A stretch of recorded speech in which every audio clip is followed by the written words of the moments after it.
the ball into the right areas, and one of us will have our hero moment, and thankfully for me it was today.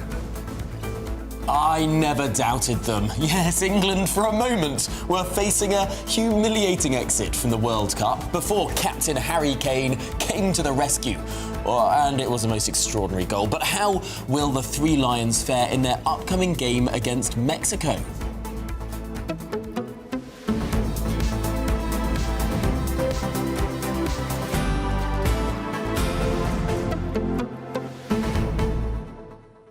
Well, basically, we've got to do all that again at 8,000 feet in very high humidity against a team playing in their national stadium that have only ever been beaten there, I think, about 3 times. But do you know what I think forever. Yesterday showed? We thrive under pressure. We need to be a little bit behind at the beginning so that you can have your absolutely glorious return in the second half. This is what it's all about, and it's what I have termed narrative protection. If you're too far ahead at the start of a match, I think that puts you in a very bad position. That's the position of Napoleon at the beginning of the Napoleonic Wars. The baddies always jump ahead at the start, and in any film, in any war, in any story, it's the goodies who come right in the end. That's what you want to do. It's a J-curve. You go down to go up. That is the story of England. I've got a completely other phrase for it, but I'm not allowed to say it live on TV, unfortunately. In any case, let us know what you think. gbnews.com/your say, or scan that QR code about all the stories we're discussing today. Football, the appalling thing that you've heard from Keir Starmer just now, the current Prime Minister, about how we treated women, and, of course, the fact that we are releasing a serial child rapist onto the streets, the same streets that his victims are still walking down. Any case, all of that coming up after your latest headlines with Sam Francis.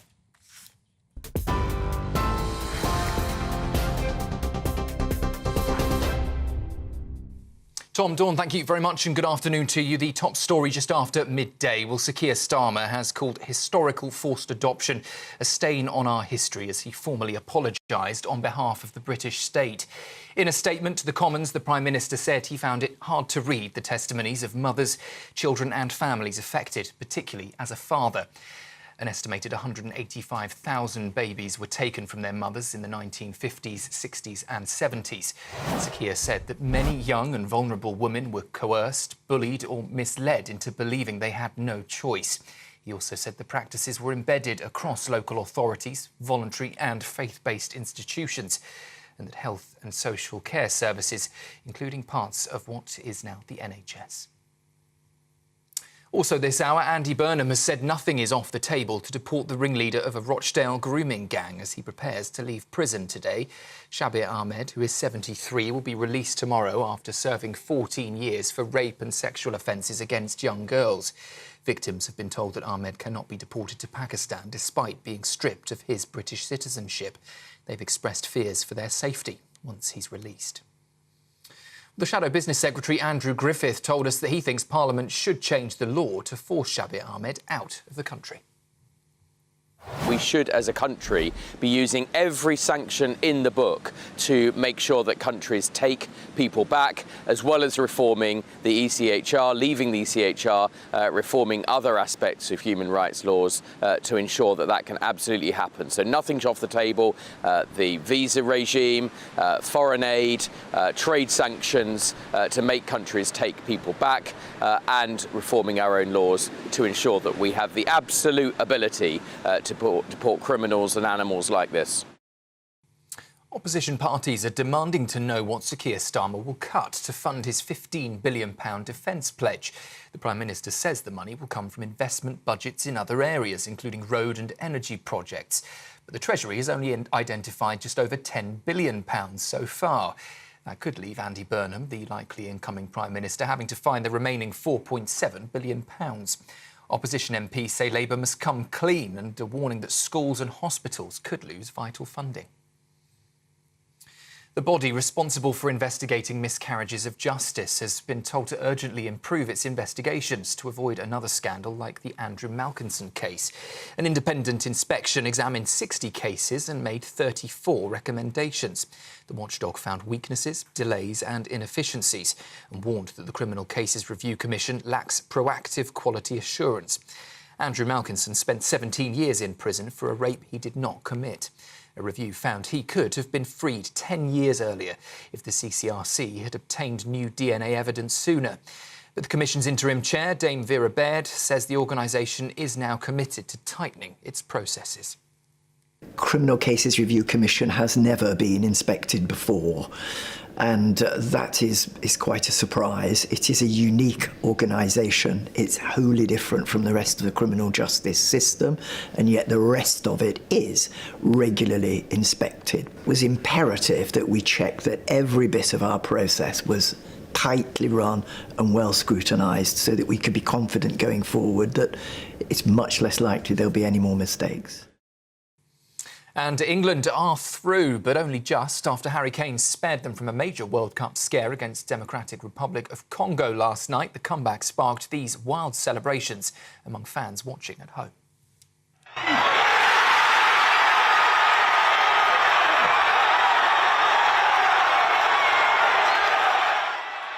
Thomas Tuchel's side fell behind to an early goal and briefly faced the prospect of crashing out. But Kane rescued England and sent them through to a clash with co-hosts Mexico. It's the first time that England have won a World Cup match after conceding first since the 1966 final. And speaking after that match, Thomas Tuchel praised his squad's one-of-a-kind belief. Have to keep on knocking, keep believing, keep on doing what we do. We don't give in. That's what this team is about, and we just like I said, they didn't accept, and it's so good to get this feeling on the sideline as a coach, because while you're trying to support and while you're trying to help to help and support from the sideline, you get this feeling that players are free, players are not anxious. We didn't play with fear. We played with determination, and then we just didn't accept it. That's the news on GB News. More still to come with Tom and Dawn. First, though, a look at the markets. Taking the ups and downs in our stride. Stilts Home Lifts sponsors the GB News Finance Report. 11 minutes past 12, the markets for you. The pound will buy $1.3342 and €1.1689. The price of gold, £3,049 per ounce. And the FTSE 100 is at 10,530 points. GB News Finance Report, brought to you by Stilts Home Lifts.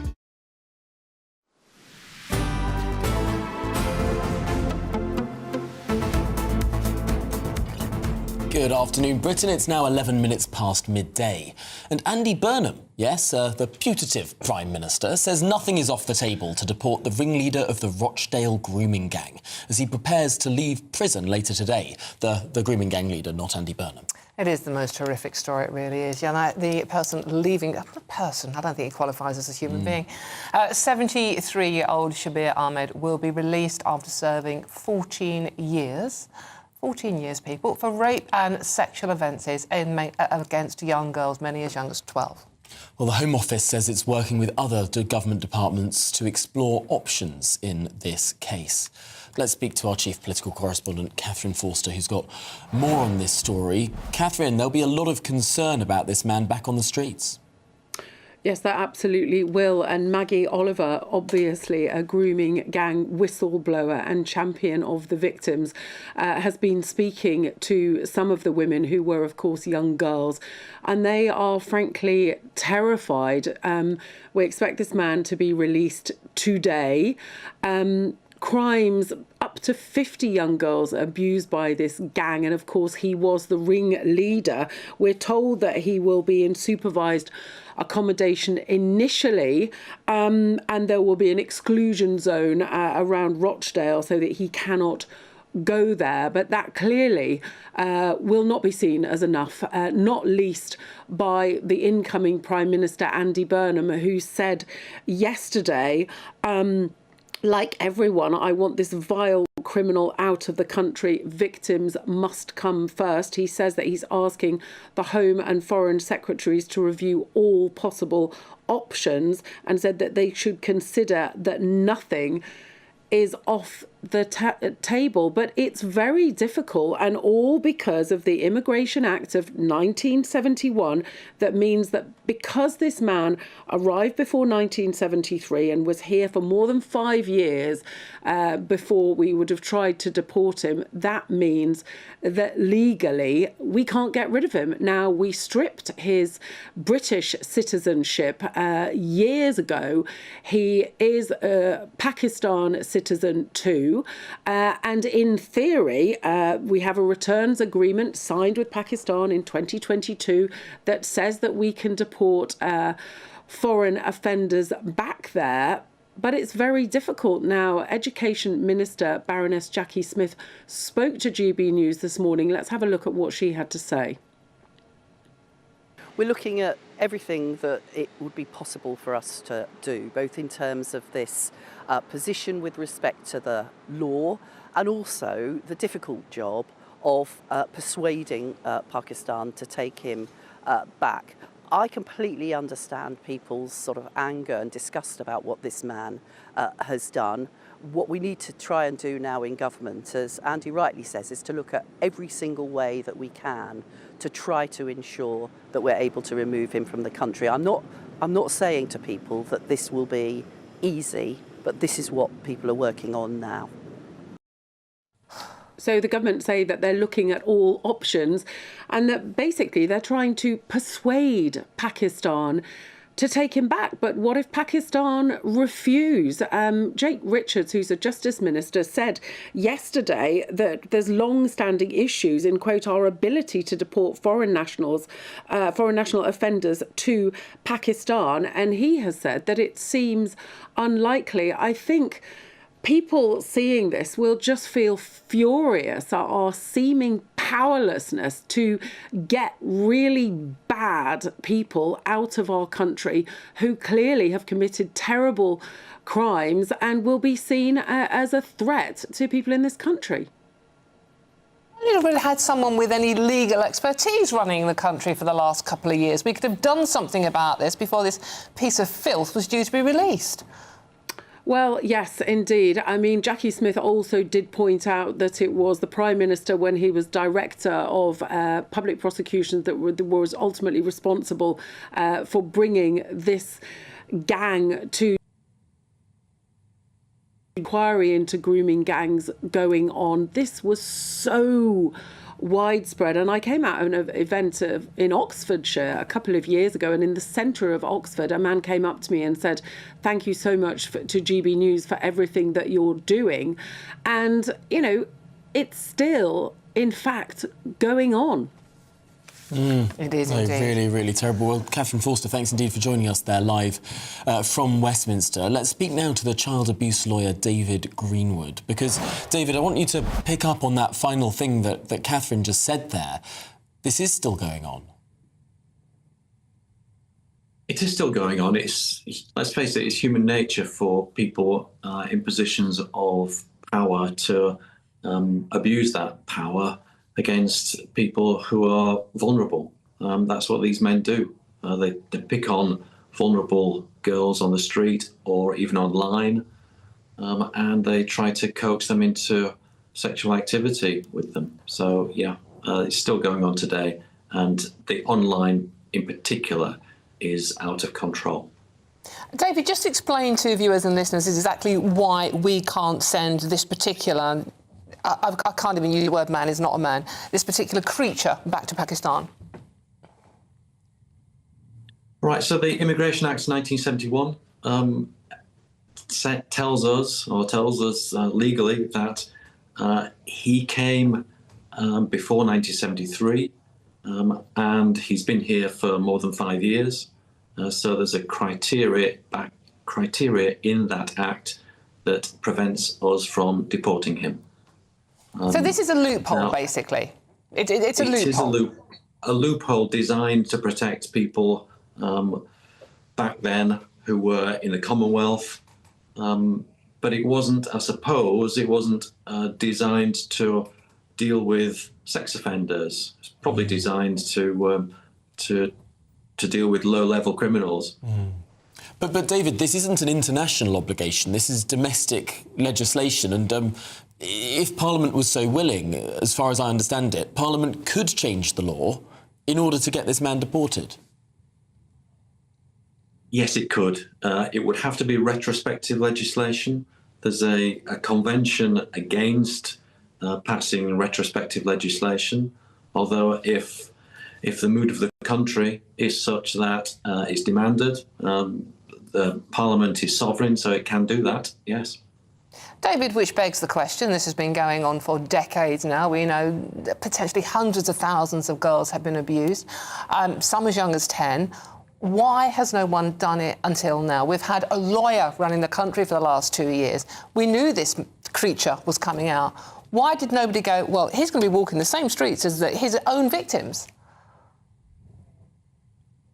I've long said that every piece of legislation, every law should be interpreted to favour and improve the status of victims of child sex abuse. But I've been ignored by successive governments. And I think we've reached a point, hopefully reached a point, where this new inquiry headed by the former Children's Commissioner will make that kind of recommendation that victims' rights should be elevated. I would strongly recommend that we do have a root and branch reform of all laws and all interpretation of those laws in favour of increasing the status of victims. Well, this is why that inquiry is so important, that inquiry that this government resisted for quite some time, yes, but finally announced and has now started its work. David Greenwood, thank you so much for joining us and talking through this really important topic. Really appreciate your time. Yeah, and our new incoming Prime Minister actually voted against the national inquiry into grooming gangs. OK, now let's go live to Downing Street, where GB News political editor Christopher Hope has just left a briefing with the current Prime Minister's spokesman. That's right, the PM, of course, standing down on July the 20th, 2 weeks on Monday. Events are carrying on. Now, the PM spokesman on this issue of Shabir Ahmed says your expert saying there, that because he arrived because of the 1971 Immigration Act, that protects anyone arriving here before 1973. Now, the government says that includes Windrush migrants, people who came here from the Caribbean to help this country after the war. They're saying that's a reason why they can't vary the law or do anything about it. Some would say perhaps there should be a way of amending that law so that somebody who's convicted of these horrific crimes can be deported, but the government appears to be, I think, hiding behind the idea that to do that you'd unpick all of the legislation allowing the Windrush migrants to be here. Some would say, why can't an exception be made in the case of someone like him? The government says they've looked at every route, and this is the position: we cannot deport someone due to the 1971 Immigration Act. So the government is saying right now, this man is staying here, we can't do anything about it. They say this: we restrict him of his British citizenship, he'll be on the sex offenders register for life, banned from contacting children and young people, fitted with an electronic tag, every movement tracked. They called his crimes horrific. They say that their thoughts are with the victims of his appalling crimes, but nothing will happen, the government says. Andy Burnham, the PM-to-be, from 2 weeks on Monday, he says he's asked he will be asking his Foreign Secretary, his Home Secretary to look into this. The government is not doing that. They're saying that they've done all they can do, and this man is staying, despite the fact that some would say he shouldn't be here at all. Also, breaking in the past few hours, Tawana Jamal, living in Leicestershire, he is given a 5-year jail term in France in 2016. He was a kingpin in terms of grooming gangs, uncovered by the BBC, living in a different name in the East Midlands. The government says this: we share the public's shock at these reports, and we're working urgently to establish the facts. We won't tolerate abuse of the system. Shabana Mahmood is investigating. And on a linked issue on the migrant village we've been reporting for the past few days on GB News, the government says this, that the new system of banning migrants moving into new homes won't affect the individuals living in Shropshire. They will be staying there as things stand. So in 3 areas of issues of migration, and so in some case criminal staying here, the government is doing very little. Tom and Dawn.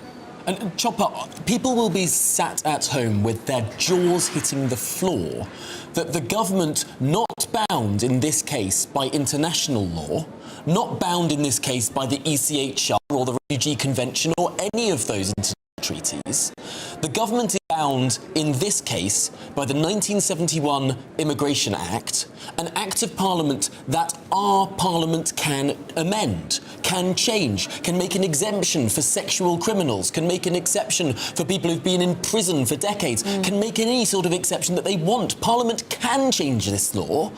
And the Prime Minister seems to say, my hands are tied. They're not tied. He's got a parliamentary majority, an enormous one at that. Well, Tom, this is, Brexit is about sovereignty, giving sovereignty back to our Parliament here in London. We can't hide behind the European Union doing things. Yes, the European Convention on Human Rights exists, but surely it can vary it when someone is this sort of criminal who came here, we invited him in, he lived here, we welcomed him in, and this is how he behaved when he got here. But as far as the government's saying, it can't be changed. This act protects the Windrush migrants who came here. I do think it's pretty appalling to mention Windrush, frankly, yes. in relation to this individual. He's a different person. He's, the Windrush people who came here deserve that protection. They came here, helped our country.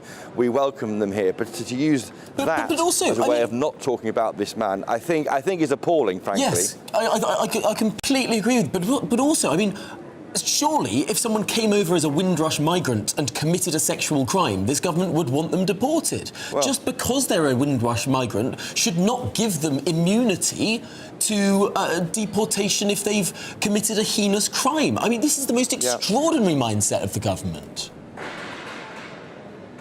Well, it seems tin-eared, I think, to what people want to happen. Andy Burnham is the MP for Makerfield. He gave his speech at Ashton Town Football Club saying how he would deal with what he called HMO Britain, House of Multiple Occupation Britain, people moving into communities where our viewers and listeners live. I think he gets that concern about migrants. He also sees why this inability to do things is exactly what people voted for back in 2016, and he's responding to in Makerfield. He's met these individuals in recent weeks. He knows the fact this government is doing nothing about this is absolutely appalling and is exactly what fuels distrust in our government and is part of the problem, frankly, of the governing class, and that is fueling support for reform. So I think it is a mistake here, frankly, this government to be so tin-eared. I've got to also mention the football, but before I leave you both from this briefing with the PM spokesman. It's a complete gear change, but we do know the game is on at 1 a.m. on Monday morning. Parents right now are saying, what should we do about this? Can our children watch it? The government says this. It's for parents to make their own decisions, but they want everyone to enjoy the game. But the Prime Minister expects all of our children, all of your children at home watching this, to be at school on Monday morning. They're suggesting maybe a disco nap. Tom will know what that means. He likes discos. That means lying down, having a sleep, and then getting up late at night.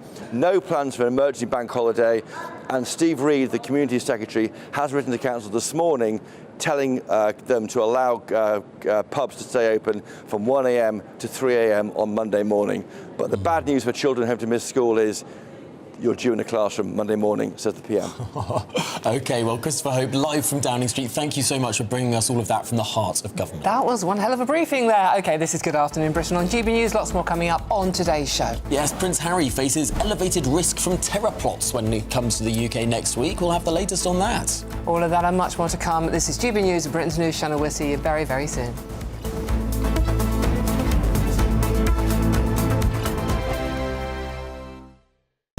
Exciting news. Every Friday, my Patrick Christie's Tonight Show is going to have a twist to it. We're welcoming some special guests. You. That's right, on Fridays I'm going to be doing my show in front of a live studio audience because this show is about you and what you have to say. It's going to be the same big debates, same big topics, same big opinions, But every Friday night at 9 p.m, you are invited to come on down to Patrick Christie's Tonight to be a part of the action. Only on GB News, the People's Channel, Britain's news channel. 5 hosts, 5 opinions, 5 fearless debates, 5 unfiltered takes on the day's news. 5 reasons not to be anywhere else on Saturday night. This is the Saturday 5. You got me. You got me good there. Britain's biggest Saturday night TV show. It's not a bad brand. Yeah. Uncensored. Very, very racy tonight on the unpredictable. What did she say? Can you translate it for us? And always entertaining. How can a country go from being led by William Wallace Saturday nights from 6 p.m. only on GB News. The People's Channel. Britain's news channel. You're going to want to stay tuned, trust me. Welcome to Free Speech Nation with me, Josh Howard. This is the show where each week we see what's happening in the world of culture, current affairs and politics. First we'll say, welcome to the UK. Oh, thank you. And we're not afraid to use our free speech so that you can use yours. It's not controversial in the slightest to anyone who hasn't lost their mind. Free Speech Nation, Sunday nights at 7 p.m. Only on GB News, the People's Channel, Britain's news channel. As soon as it hits 11 and the headlines come in, The Late Edition brings you the breaking news from all the front pages. because the news is going to happen. So get a head start today. Patrick Christie's Tonight, Late Edition. Alex Armstrong Tonight, Late Edition. From 11 o'clock every night. Only on GB News, the People's Channel, Britain's news channel. You want to know what's really going on in the corridors of power? Labour don't know what to do with you half the time, and that makes you quite lethal in the chamber. Get behind the headlines with Chopper's Political Podcast. Join me, Christopher Hope, as I sit down with the great and the good of British politics. We'll see where this ruling takes us. These are the stories shaping our nation. Chopper's Political Podcast, available now on all platforms. Listen in and stay ahead. Hi, I'm Michelle Dewberry, and my show is your opportunity to cut through all the noise and dive in headfirst to some robust debates. Ideas clash. Situation, No, isn't it? Because the failure is you're deliberately avoiding my point. Nothing's held back, And if you think this is the end of it, wait for more. and we do not shy away from the difficult stuff. Sometimes I want to shake people and say, if only you understood. So join me on Dubes & Co. weeknights at 6 p.m. only on GB News, Britain's news channel.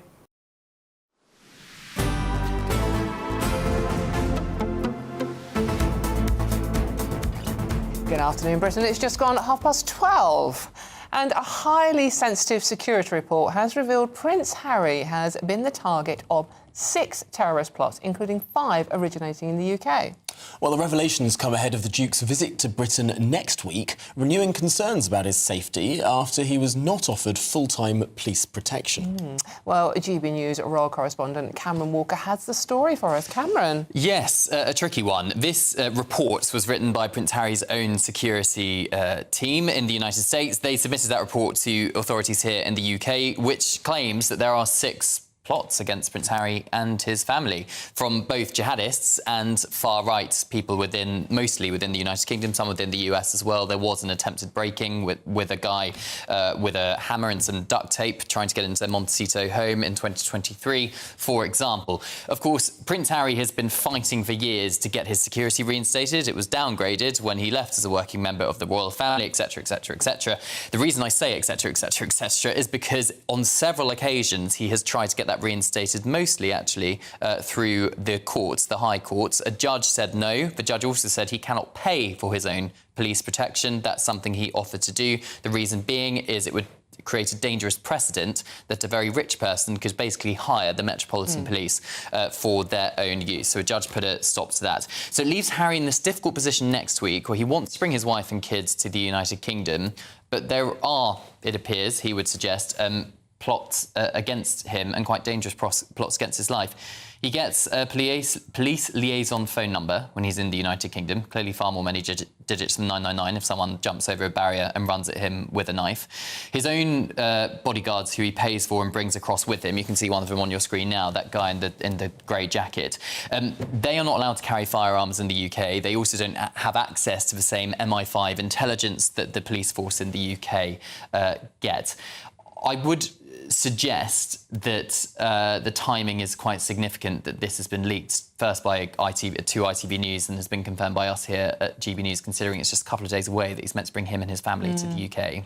It does seem like this is a sort of ramping up PR operation. And yet there will be people who do point out he is clearly a very high-profile individual who is clearly under some level of threat. It's really tricky because at the end of the day, he does not contribute to the British economy. So why should he be, on the one hand, entitled to taxpayer-funded police protection? However, he's not only served 2 tours of Afghanistan, he did write about it in his book. Some people have criticised him for claiming that he killed 25 Taliban fighters, which clearly would have put a bit of a target on his back. He would say he was just trying to tell the public what it's like being a soldier and shine a light on veteran mental health and things like that. Nonetheless, it has arguably put a target on his back. The other thing, of course, is whether he likes it or not, he is still the king's son, and he is still 5th in line to the throne, and therefore he says he is entitled to some protection. Taylor Swift gets police protection when she's here. I would say, well, she contributes a lot to the UK economy when she's here. There are also some other controversial characters who get police protection or have in the past. Maybe when Harry can sell out Wembley Stadium, at that point he will get the...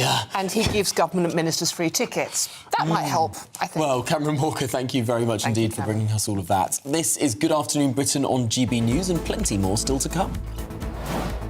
Our children's lives in danger. They play freely round the estate.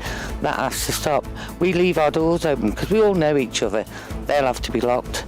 Women walk down the fields with the dogs happily. That'll have to stop.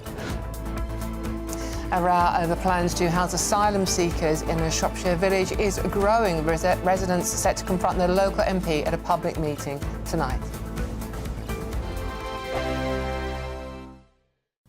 Hello, welcome to your latest weather update from the Met Office here on GB News. A fine day out there for most, sunny spells around, quite windy, particularly in the northeast, and the warmest weather across the southeast of England. We started across the south of this weather front, quite a grey, murky start, particularly in the southwest of England. The mist and low cloud clearing away as that front pulls away to the south, taking the outbreaks of rain and drizzle with it. So brightening skies across the south, bit of cloud further north and west, some showers certainly in western Scotland. Quite breezy from northern England across Northern Ireland and Scotland, the strongest winds across the far northeast. Really quite a windy day from Aberdeenshire up to the Northern Isles. Quite wet in Shetland as well. Temperatures close to or above average.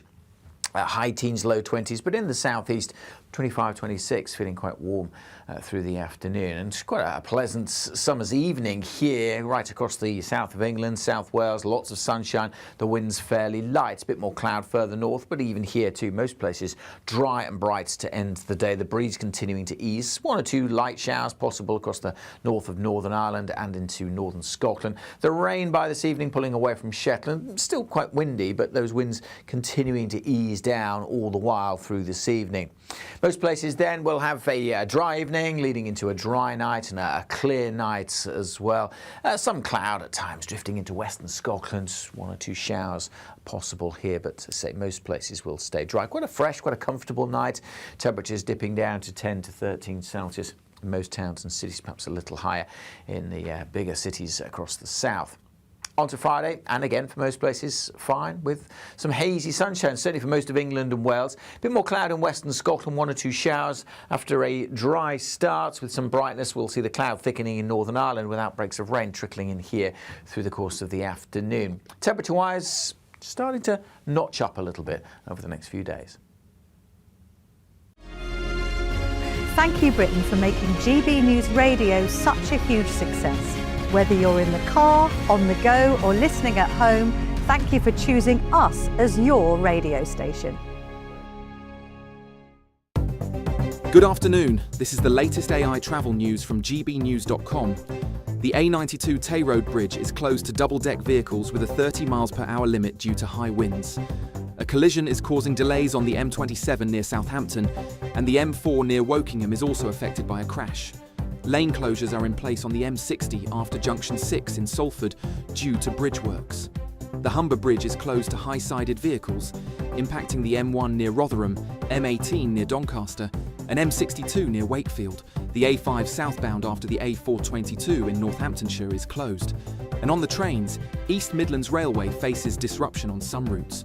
For more travel news, go to gbnews.com.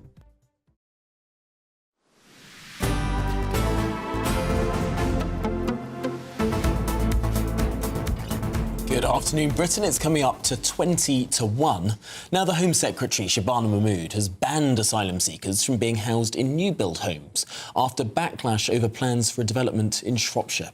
Yes, indeed. It comes after more than 80 asylum seekers were set to move into 20 new build homes in the small village of Stoke Heath. The homes are reported to be worth around £250,000 each. GB News presenter Alex Armstrong spoke to Zia Youssef, who claims this is a ground zero for the British social contract.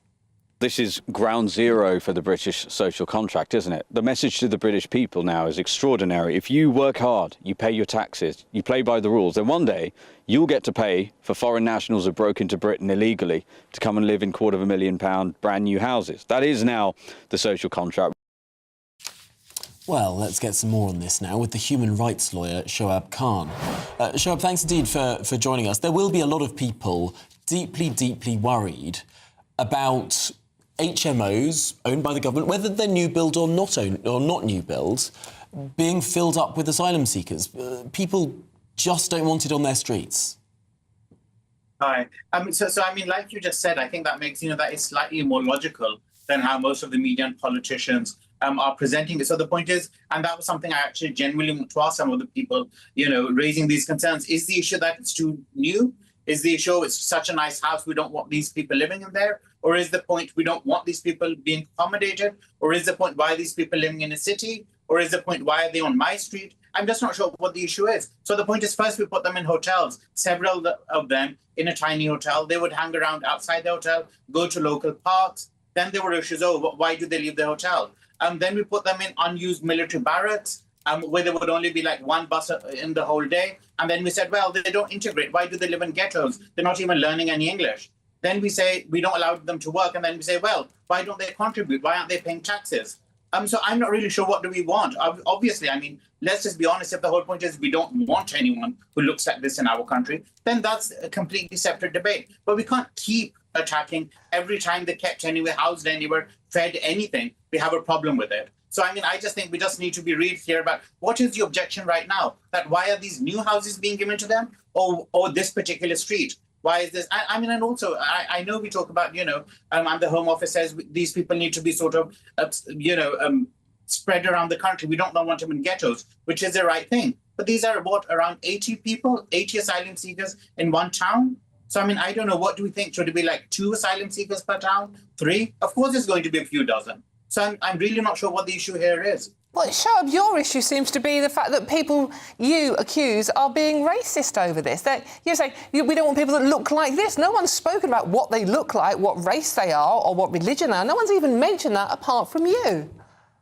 No, they do, obviously, and that is the underlining. So, which is why I said, that's your assumption. No, the assumption is because we didn't have this issue, for instance, with Ukrainians. Oh, they're the same religion as us. They look like us. Their children can be our children's friends. They're the same culture as us. They eat similar food to us. The Ukrainian scheme was about people opening their own homes and welcoming Ukrainians to come and live with them. That was a positive decision from communities. The difference here is that these are people being foisted on communities that do not want them. There is a qualitative difference there between people who say, yes, please, I would like a Ukrainian refugee living with me, versus a community, a hamlet, a town, a village, not wanting people coming to live with them and getting it anyway. And that is the main fault of the media and politicians, because at the time our Prime Minister stood in front of us and said, let's open our homes, open our hearts. And the British public did, and that was just absolutely amazing. So wonderful to see. And those people are our friends and colleagues now. They live with us. Their children are our children's friends. They're our colleagues and friends. And that was absolutely amazing. On the other hand, the Home Secretary right now about other asylum seekers says, don't worry, we won't put them anywhere where there are primary schools and nurseries. What does that tell people? Obviously, and now you're going to say that's an assumption. But the point is, what is she implying? She's implying they're all paedophiles. Don't worry, I'll keep British children safe. Otherwise, what's the point of saying that? What does that statement mean? Don't worry, asylum seekers will not be housed near primary schools. Why not? So, what would you say to the residents of this particular small village who are concerned? They are concerned. We heard from the people that live there that, they're worried about, sort of like, as you said, children going to school, women walking their dogs. Because many of these, I'm not talking about this particular case, but many of the people who are coming over here are young, undocumented men. They're not families, they are young men. It doesn't matter what colour they are, what religion they are. There is a problem with hordes of young, undocumented men, and women or girls are worried about that. Are you saying they're wrong to be worried? No. So I mean, again, that's a really basic problem, because the point is these people, there are no safe legal routes. We don't send planes to bring them over like we did with Ukraine. And therefore, it's going to be the strongest men, the youngest men. It's going to be basically men who are going to make these thousands of miles, voyages and journeys and crossing jungles and swimming through oceans to get here. It's not going to be pregnant women or disabled people. And that's where we're wrong. It should be those people. And that's why people like myself have been saying for decades, we need safe legal routes. The point is, do you think if, for instance, for Ukraine, we didn't have this scheme and we just said anyone who comes to the UK, get to the UK. Do you think if we had safe and legal routes for women and children, do you think that no strong young men would still try to come across in those boats to this country? Surely you don't think that none would try to come? No, I'm not saying they wouldn't. I'm saying firstly the ratio would go down, and this complaint that we have that, how come there's no children? But then there would be families like we had with the Ukrainians. There would be school children. So the point is that's why we don't have school children. Because yes, I mean, and luckily I'm really glad we don't. Because unfortunately when we do, then we see children dead, face down on our shores. And I don't want that. So that's why it's the young men. And that's why, and obviously this government came in and they even stopped what's called family reunion, which is what basically you come here for a few years. Once you've got refugee status, you can apply for your family and your wife and children come and join you. Okay. A massive magnet for illegal migration. Yeah, just one final question. It has been announced that we are now going to introduce a scheme where families, your family maybe, could sponsor a family to come over. You can pay for them. They can even live in your home. How many families are you taking in personally? I don't know yet because we don't know what the scheme is. But obviously so many of us did with the Ukrainians. I mean, so you are taking some in though, are you, Mr. Khan? I don't know yet. Like I said, I have no idea what the scheme is. I don't know. If they can come and if this like the Ukrainian scheme, which is that they can come and stay in your house, you feed them, you help fund them, you help them look for work, etc., etc. I'm assuming you'll be more than happy to take a couple of young men in from Iraq or Syria to do that then. I mean, I can't see any reason why not. I mean, I wish I could. Good. I wish there was. I mean, so many of us send charity, so many of us support them through voluntary schemes, apprenticeships, so many other reasons. We have these neighbours. Like I said, it was amazing. Absolutely beautiful what we did with the Ukrainians. Yeah, so when you have these young men... Sorry, Mr. Khan. So when you have these young men in your house, you'll come back on here and we can come and interview and find out how it's going. You'll be happy to do that? Of course, I would be absolutely delighted. Why not? Excellent. Good. Look forward to it. Well, Shoaib Khan, human rights lawyer, thanks indeed for joining us. Really appreciate your time this afternoon. Now, GB News asked Serco for comment, but they are yet to respond. In a statement, the Home Office said this. New homes should never house asylum seekers. Earlier this year, the Home Secretary introduced robust processes to ensure new build sites like Stoke Heath can never be considered again. Well, this is Good Afternoon Britain on GB News. Plenty more still to come on today's programme. Yes, England scraped through to the last 16 with a win over the Democratic Republic of Congo last night. But will the Three Lions be victorious against Mexico? Do not doubt them. But if you don't want to go all the way to Mexico to catch an England game, why not watch it in a European watch? Here's the weather over there. Ready to soak up that holiday sunshine? Won't we need some cover? No worries. All sorted. All Clear Travel Insurance sponsors GB News Travel Destinations Forecast. The hot weather and thunderstorms across eastern areas of Europe will slowly start to ease this weekend, but still very hot for Italy and Greece through the next few days. Temperatures in the high 20s for the Canary Islands as well as Madeira through Friday. Reasonably warm across Spain and France. We can see across parts of Italy and towards Greece. Very thundery rain temperatures in the mid-30s through Friday. Perhaps a little higher than that inland, but it does become a little bit cooler through the weekend and into next week. Bye-bye. All Clear Travel Insurance sponsors GB News Travel Destinations Forecast. This is GB News, Britain's news channel. But what message would you just like to say? Because this one's voted for by the public. Yes. And it's all down to the viewers. What message have you got for those guys? Well, we've got the best viewers in the world, haven't we? The most loyal viewers, the best viewers. And, of course, they've supported Breakfast for so many years with Ellie and all the other members of Breakfast. And, you know, we can't do it without them. Yeah, I think we are unique, GB News, in the way that our viewers are really central to everything that we do. So, you know, with our GB Views at gbnews.com, we're always reading off the comments. We have viewers on all the time to talk to us about our stories. I think we are the only place that actually has our viewers front and centre. So it's so nice to have something back in a Trick Award when they recognise, you know, the hard work that we try and do every single year. So please God, 4 years on the trot would be great, wouldn't it? GB News, the People's Channel.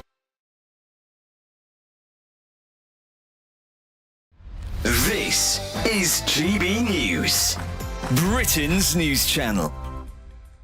Now wearing a Pegasus necklace badge commemorating the airborne forces.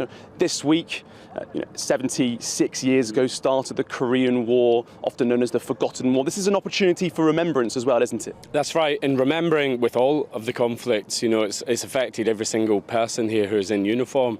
But it doesn't just stop there. Once they do get to the end of their service, they're often felt like they're forgotten about. So a big part of it is about remembering those that have fallen, but also those that are still alive and that are still with their own struggles. I wouldn't be able to do the job that I do now. I lead international expeditions and have done for the last 30 years. And the majority of those skills and that skill set and why I get asked back come directly from my time in the service, my time in the Royal Marines. GB News, the People's Channel. This is GB News, Britain's news channel. GB News Breakfast has won the Trick Awards for the 4th year on the trot. I'm here with Alex Armstrong and Diamond and Ellie Costello. Guys, congratulations. Ellie, how does it feel? Just incredible. I was really hoping we could do it 4 years on the bounce, but you can't take these things for granted, can you? And I did think maybe they'll want to give it to someone else this year, and I really wanted us to win. Anne is here from her cruise. Brilliant, yeah. And Anne, your acceptance speech was amazing. You reflected on your years in the industry. How much does this mean? I was able to hold one of these was 40 years ago, 1986, for the same sort of breakfast television programme that they said would never catch on. There you go. Full circle moment. And what message have you got for GB News viewers? Because obviously this is voted for by the public. Oh, it's thanks. I mean, it's real thanks, because that's why this award is so important. GB News, the People's Channel.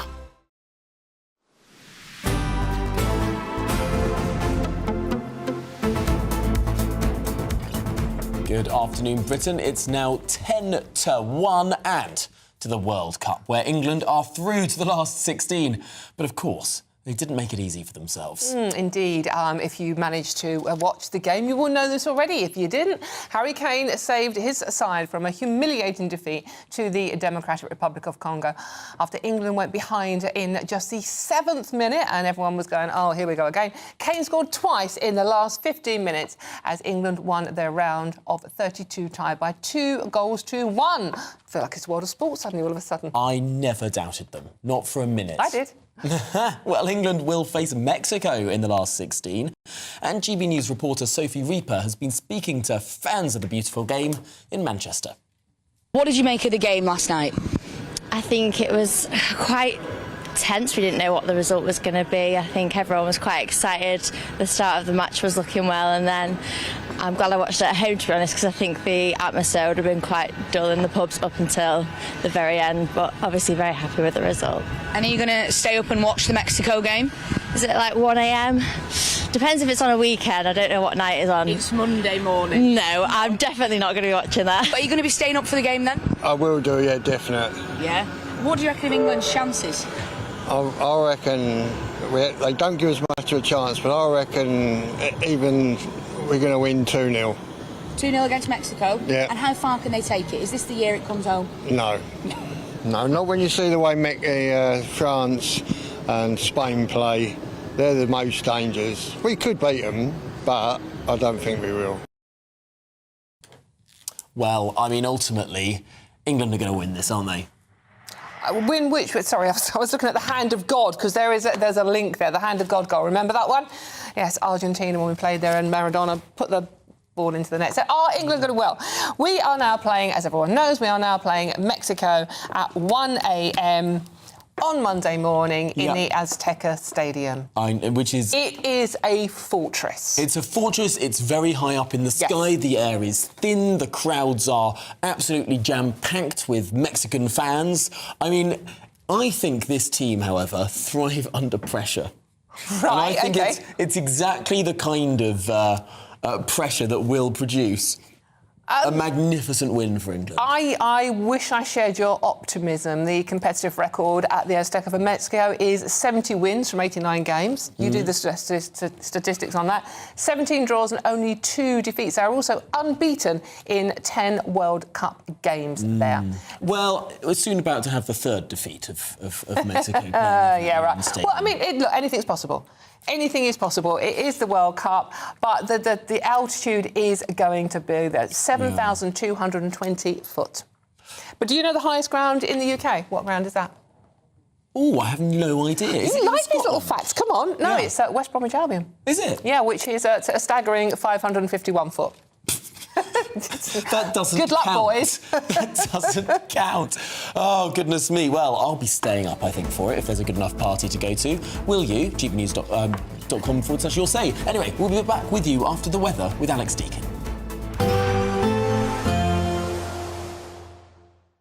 Expect warm spells with the odd rude interruption. Box Boiler sponsors the weather on GB News.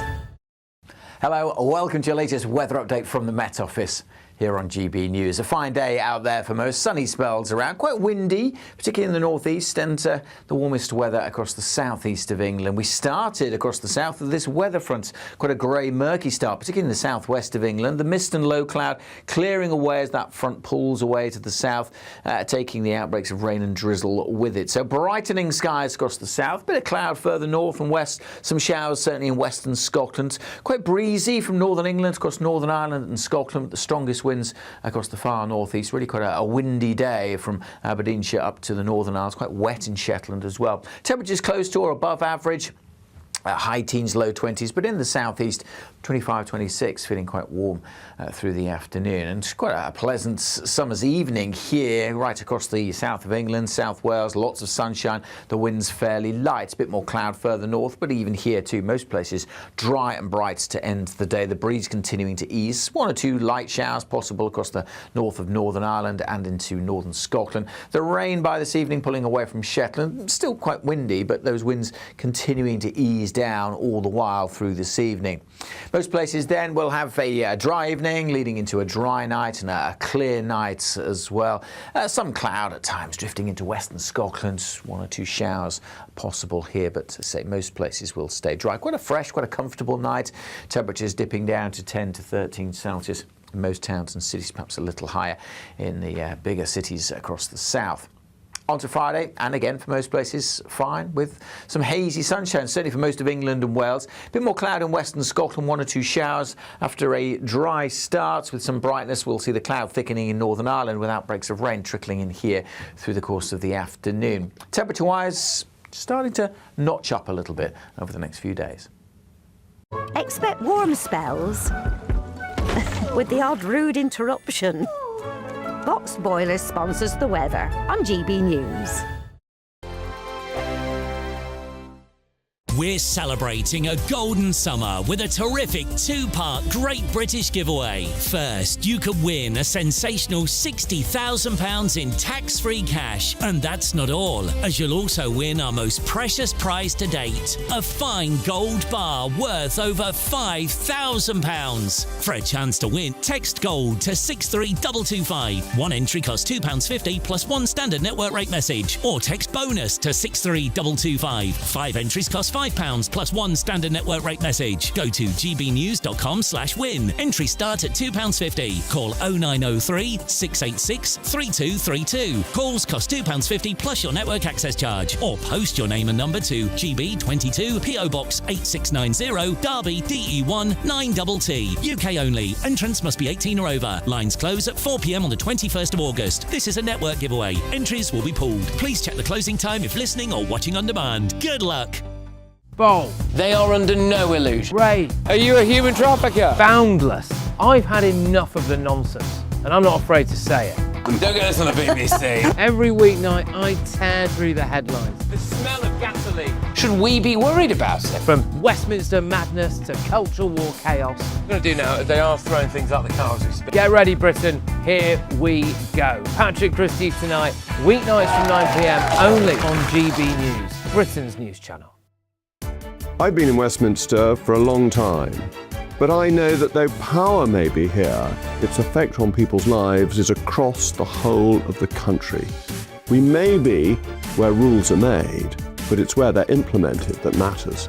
Join me, Jacob Rees-Mogg, for forthright and frank discussion on where Britain has come from, where it's going, and where it will end up.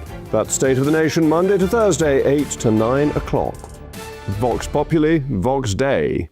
From cold mornings to warm family brunches. From football to tennis. In the car. In the kitchen. GB News Breakfast is there. With the stories you need and the conversations that matter. Anyway, let's talk business. Well, it has been a historic night in British politics. It's astonishing, isn't it? We're here again. To start your day just right. GB News Breakfast. Every morning from 6 a.m. Only on GB News. Britain's news channel. You want to know what's really going on in the corridors of power? Labour don't know what to do with you half the time, and that makes you quite lethal in the chamber. Get behind the headlines with Chopper's Political Podcast. Join me, Christopher Hope, as I sit down with the great and the good of British politics. We'll see where this ruling takes us. These are the stories shaping our nation. Chopper's Political Podcast, available now on all platforms. Listen in and stay ahead.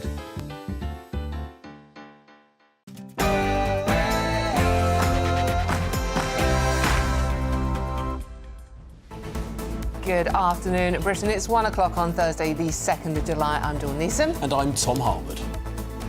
Now, well, Andy Burnham has declared nothing is off the table to ensure the notorious Rochdale grooming gang ringleader is deported. But could Britain's most likely next Prime Minister find a legal route to force his deportation?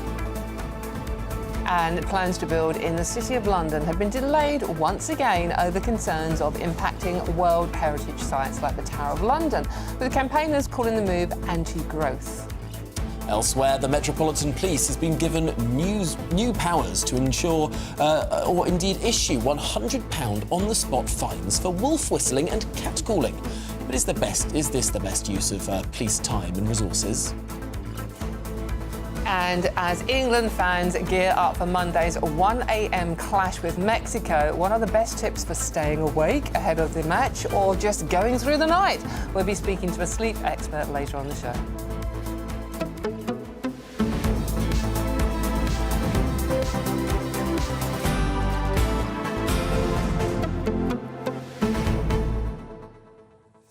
So how are you going to play it? I know you're a big football fan, obviously. So 1 o'clock. But you also like a party. It has to be said, it's just like a party. Yeah. So it's 1 o'clock. So are you going to just go through and stay awake? You are. That's exactly what I'm going to do. You're not going to have a disco nap and then set the alarm and then wake up. I've tried to do disco naps before in the past. You know, I sometimes do these by-election night programmes on this channel from midnight through to 6 a.m. And there have been many occasions, we've had quite a few by-elections in the last few years, where I have tried to go to bed at 7, sleep for a couple of hours and then come in a bit later.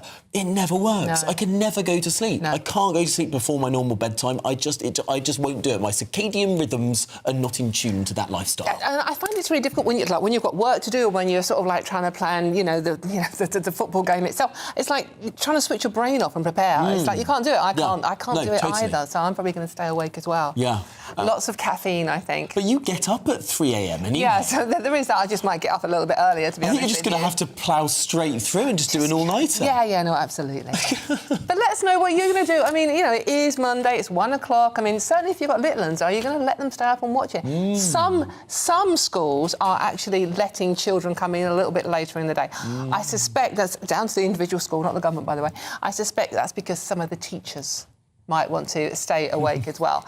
So I think there's going to be an unusual bout of colds and flu. There's going to be quite a lot of upset stomachs, and there's just going to be quite a few people unexpectedly finding themselves incapacitated on Monday morning, I'm fairly sure. It happens. Monday, maybe even a bad back or two. Monday is actually the most popular day to go sick. I can't think why. Anyways, let us know what you're up to. gbnews.com/yoursay, or scan the QR code, or you can talk about anything we're discussing on the show. All of that coming after your news headlines with Sam Francis.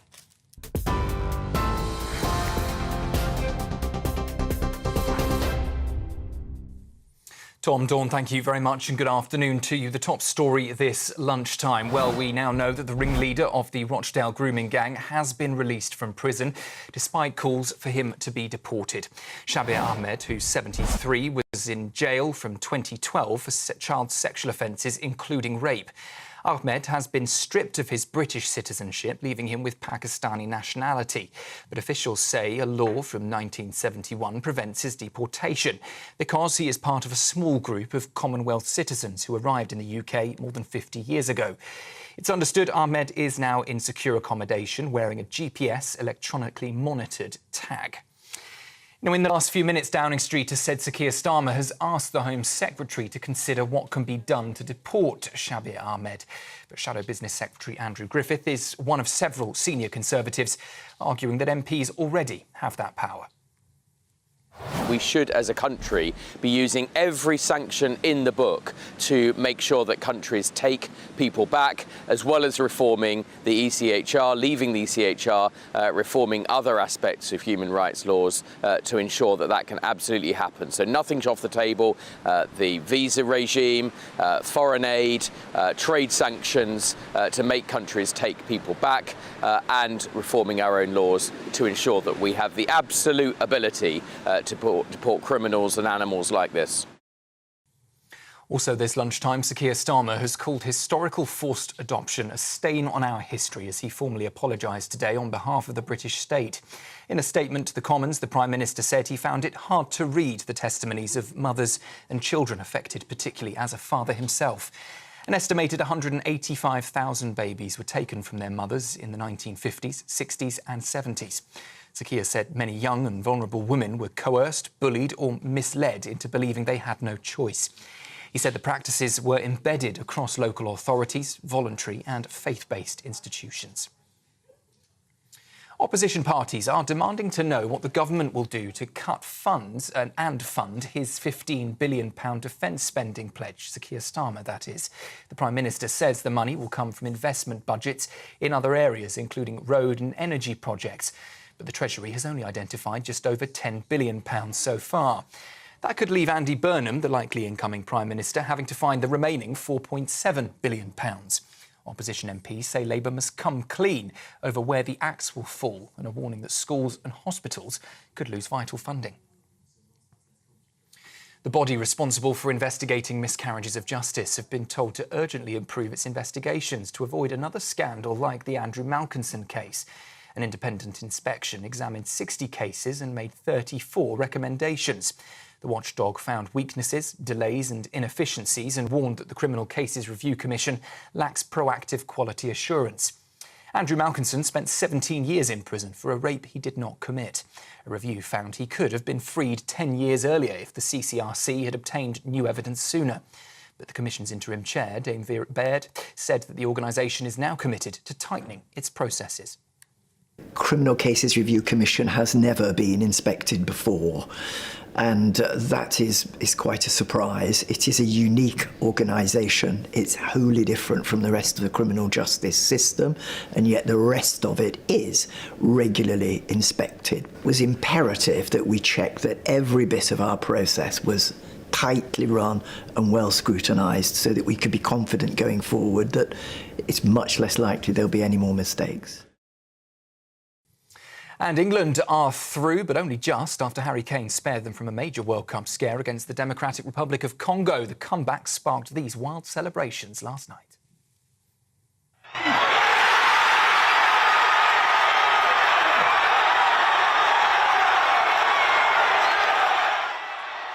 side fell behind to an early goal and briefly faced the prospect of crashing out, but Kane rescued England and sent them through to a clash with co-hosts Mexico next. It's the first time England, in fact, have won a World Cup match after conceding first since 1966.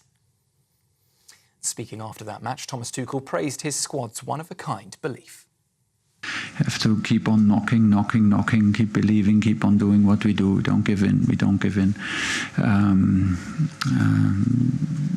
That's what this team is about, and we just like I said, they didn't accept, and that it's so good to get this feeling on the sideline as a coach, because while you're trying to support and while you're trying to help to help and support from the sideline, you get this feeling that players are free, players are not anxious. We didn't play with fear. We played with determination, and then we just didn't accept it. Those are the lunchtime headlines. More news later this afternoon with Cameron Walker. Now, though, let's get back to Tom and Dawn.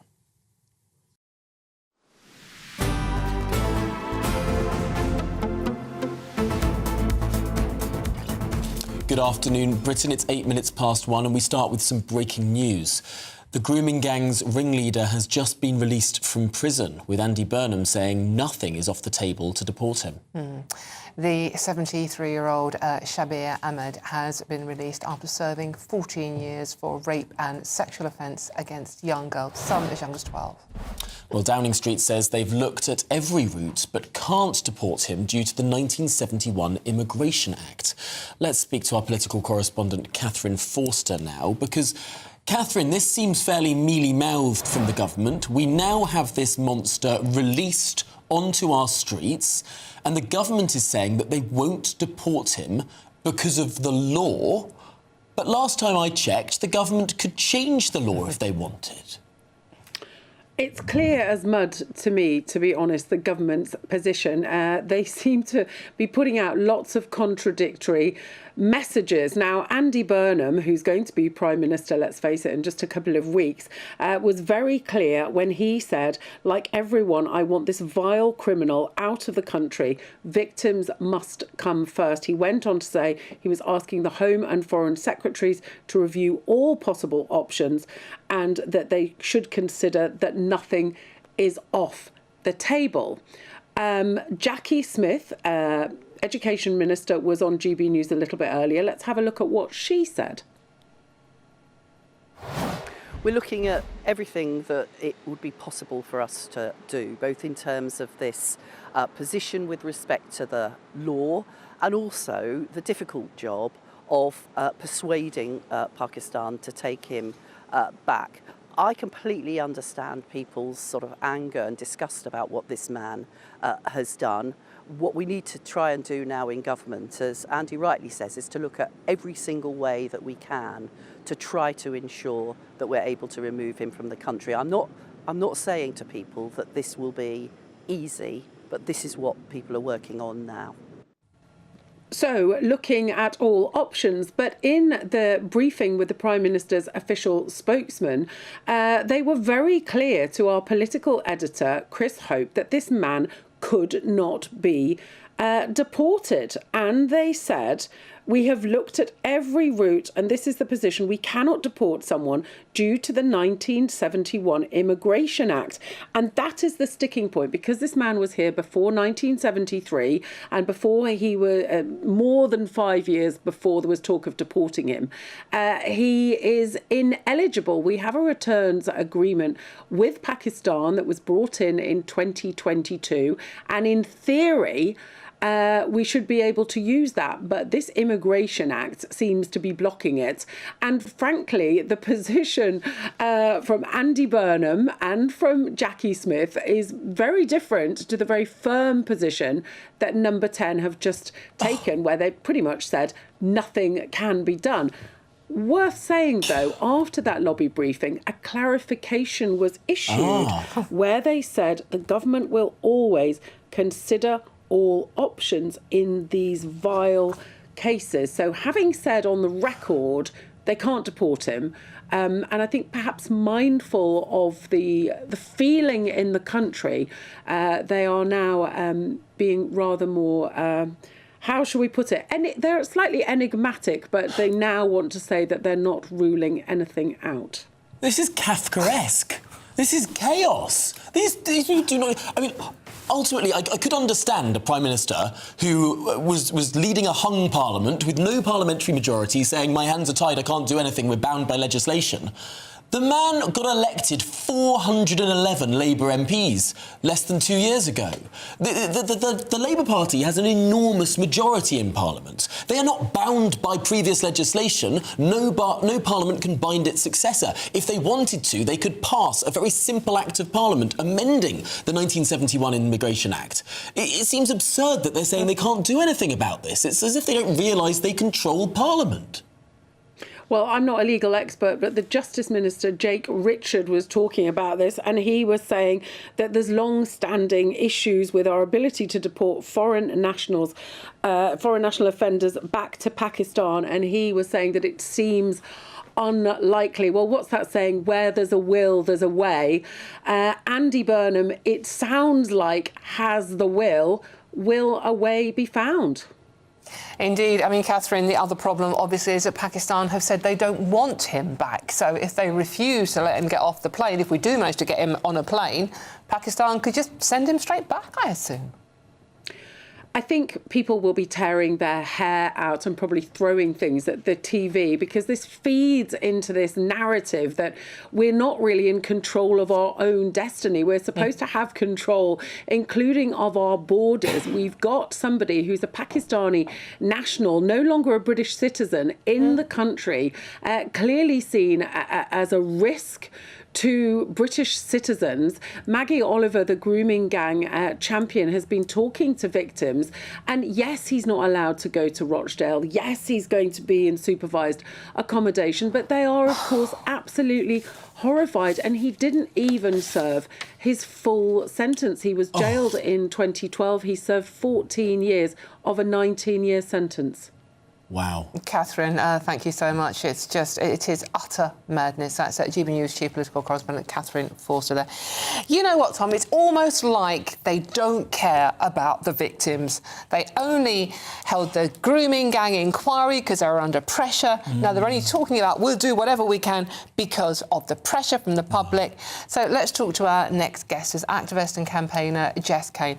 Jess, I put it to you that they simply don't care about the victims. They don't care about the victims. They have institutionally failed so many young women, so many young girls who have been abused, and they have lost total trust in schools, in police, in social services. And this government expects them to believe that they will be safe. They don't feel safe. This monster is out on the streets. He could do anything. And it's just, this could happen again. This government isn't acting to prevent this from happening. How can anyone trust this government if they won't do this simple act to amend this Act of Parliament and send him back? It does seem extraordinary. I can hear the emotion in your voice when you talk about this. I know you campaign on this fervently, but when the government's initial response is to say, my hands are tied, sorry, can't do anything, people at home will have their jaws on the floor. This is supposed to be the government of the United Kingdom that is in charge of the law in the United Kingdom. And yet they're saying, oh, no, sorry, there's a law, we can't do anything about it. It seems like they don't care about their own people who live here. They're supposed to be here to protect us, to govern us, to care for us. And they are not able to do any of that. It's absolutely ludicrous. You know, these girls, they were failed time and time again by not even just their own parents, but teachers. They would have confided in a teacher, and they would have confided in a police officer, and they would have been turned away, and they would have been subjected to horrors, inhumane horrors.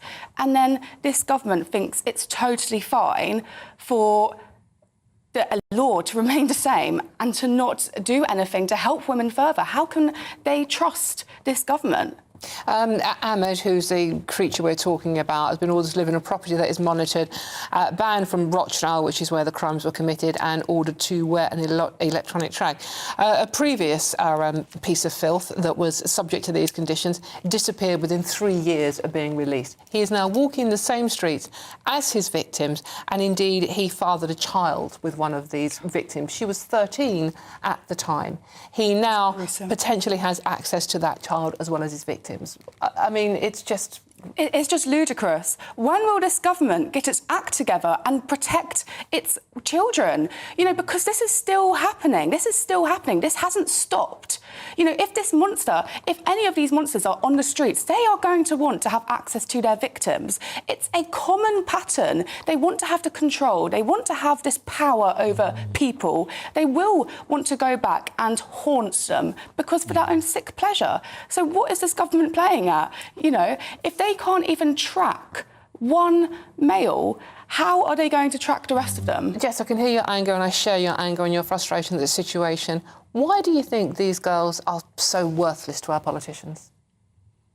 They just don't want to deal with an issue that is so big. That's my opinion. It is a complicated issue that it's predominantly Pakistani men, and this government doesn't want to be seen as racist. That's my opinion. In fact, it's not my opinion, that's factual. They don't want to be seen as racist. And I'm sorry, but there is a systematic failure with Pakistani men going for and grooming young white girls. There is a proven failure of this happening. When is this government going to act? Well, hopefully soon. Votes before 12-year-old rape victims. Jess, thank you so much. We can hear the passion in your voice and the anger there. Thank you very much. That's Jess Kane, who is an activist and campaigner there. Right, now it's time for our brand new Great British Giveaway. In lighter news, it is your chance to win our Golden Summer celebration. Yes, £60,000 in tax-free cash and a real gold bar worth over £5,000. That's gold that you can keep or give to a loved one to help secure their financial future. Well, here's all the details. We're celebrating a golden summer with a terrific two-part Great British Giveaway. First, you could win a sensational £60,000 in tax-free cash to spend however you like this year. What would you do with that? And that's not all, as you'll also win our most precious prize to date, a fine gold bar worth over £5,000. It's pure gold to own, trade or gift to a loved one and secure their financial future. So make sure you don't miss your chance to bank over £65,000 worth of prizes in our Golden Summer celebration. For a chance to win £60,000 in tax-free cash and a real gold bar, text GOLD to 63225. One entry costs £2.50 plus one standard network rate message, or text BONUS to 63225. 5 entries cost £5 plus one standard network rate message. Go to gbnews.com/win. Entry start at £2.50. Call 0903 686 3232. Calls cost £2.50 plus your network access charge, or post your name and number to GB22 PO Box 8690 Derby DE1 9TT. UK only. Entrants must be 18 or over. Lines close at 4 p.m. on the 21st of August. This is a network giveaway. Entries will be pooled. Please check the closing time if listening or watching on demand. Good luck. Good luck Good indeed. luck, yes, absolutely. Would you share your gold bar with me, Tom? No, I'd keep it for all myself. I'd hoard it like a dragon. I'd be like Smaug, sitting above the gold. I'd buy more gold bars and do nothing with them but covet that gold. Anyway, this is Good Afternoon. Gold does strange things to people. This is Good Afternoon Britain on GB News. Lots more still to come. Yes, the Met Police have been given new power to issue £100 on-the-spot fines for wolf whistling and catcalling. But with a lack of officers on our streets, will this scheme even be effective? But after the break, development plans in the City of London have been delayed by the government. Yes, the government that says it's pro-growth is saying potentially no more skyscrapers in the City of London. What's going on? All of that and much, much more to come. This is GB News, Britain's news channel. We'll see you very soon.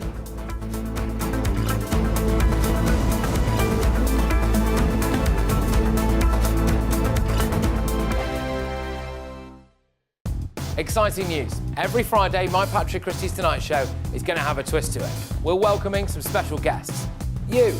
That's right, on Fridays I'm going to be doing my show in front of a live studio audience because this show is about you and what you have to say. It's going to be the same big debates, same big topics, same big opinions, but every Friday night at 9 p.m. you are invited to come on down to Patrick Christie's Tonight to be a part of the action. Only on GB News, the People's Channel, Britain's news channel.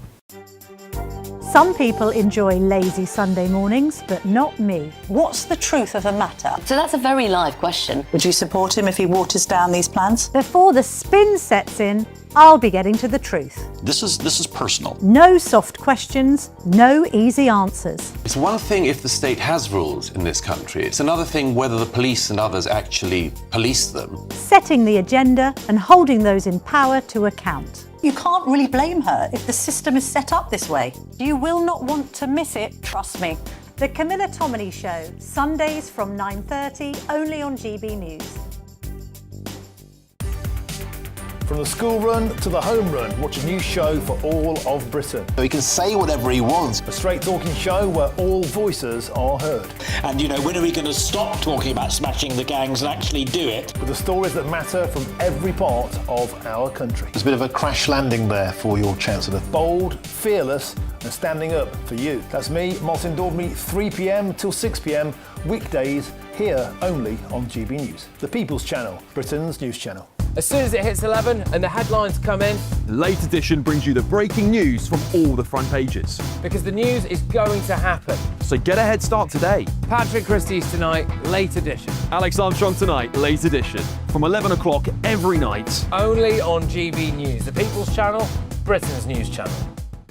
Hi, I'm Michelle Dewberry and my show is your opportunity to cut through all the noise and dive in headfirst to some robust debates. Ideas clash. Situation, isn't it? No, because the failure is you're deliberately avoiding my point. Nothing's held back. And if you think this is the end of it, wait for more. And we do not shy away from the difficult stuff. Sometimes I want to shake people and say, if only you understood. So join me on Jubes & Co weeknights at 6 p.m, only on GB News, Britain's news channel.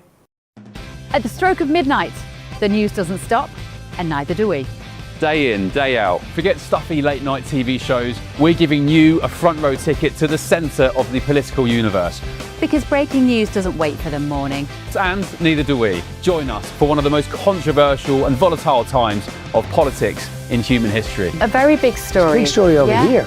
You won't get this anywhere else. The Late Show live at midnight, every night. Only on GB News.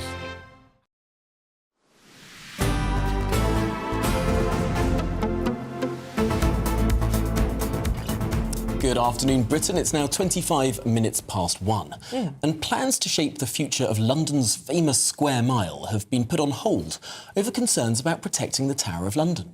Yes, the City of London Corporation says its City Plan 2040 is ready to go and warns a delay could slow down investment and jobs. You know, that growth we're always being talked about. But government ministers want even more scrutiny of how future tall buildings could affect the World Heritage Site before giving the plan the green light. OK, let's talk now to Chairman of the City of London Corporation Planning Committee, Tom Slade. Tom, thank you so much for coming in. Afternoon. Just explain exactly what's going on here.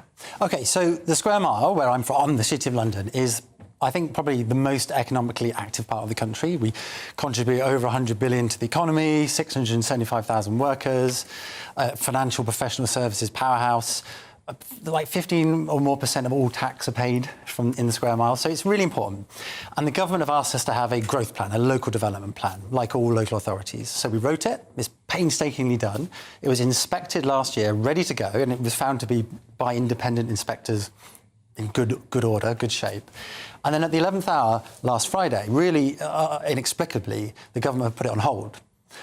And they put it on hold because of concerns around the Tower of London, all of which the issues were considered last year in the inspection process. So we're kind of at a loss why it's happening. And the reason why I'm here and the reason we're talking about it is because investment in the city, investment in the offices, in the jobs, they like certainty. They like calmness, they like predictability. And this just pulls the rug out from underneath that. And my phone's been ringing off the hook with investors saying, what is going on? I mean, it is so shocking, given this is a government that said it would govern for growth. Growth was meant to be the watchword of this government. Economic growth has been on the floor in recent years in this country.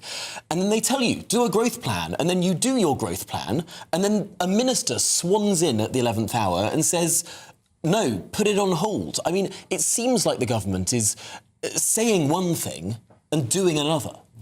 I mean, I think you sum it up well. We're going to take the government at face value that they are serious about growth, but there are things you say and there are things you do. And at least on this specific action, it isn't pro-growth. I mean, it can't be. If you're holding back the engine room of the British economy from really carefully planned growth, that's a problem. What about, Tom, though, protecting our heritage? I mean, you know, the Tower of London, for example, is right in the middle now of a mass of skyscrapers. I mean, not that long ago, you could actually see the Tower of London on its own without glass buildings in the background. Now that's almost impossible. So what about the heritage of London? The heritage of London is incredibly important, and to us in the city it's important. I mean, we have St Paul's Cathedral, we've got about 50 Wren churches, we've got Roman temples and remains, we've got modern listed buildings like the Barbican. I know, Tom, you don't like the Barbican, but yeah, some people do. And we look after them really well. I mean, we were looking after the Square Mile before the Tower of London was built on our doorstep to, like, watch over us by William the Conqueror.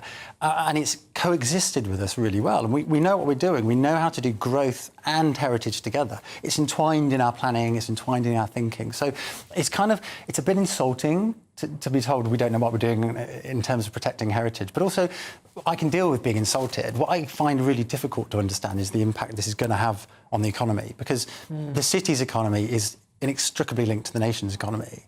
So if you build a skyscraper, it's £1 billion of construction costs, good quality construction jobs.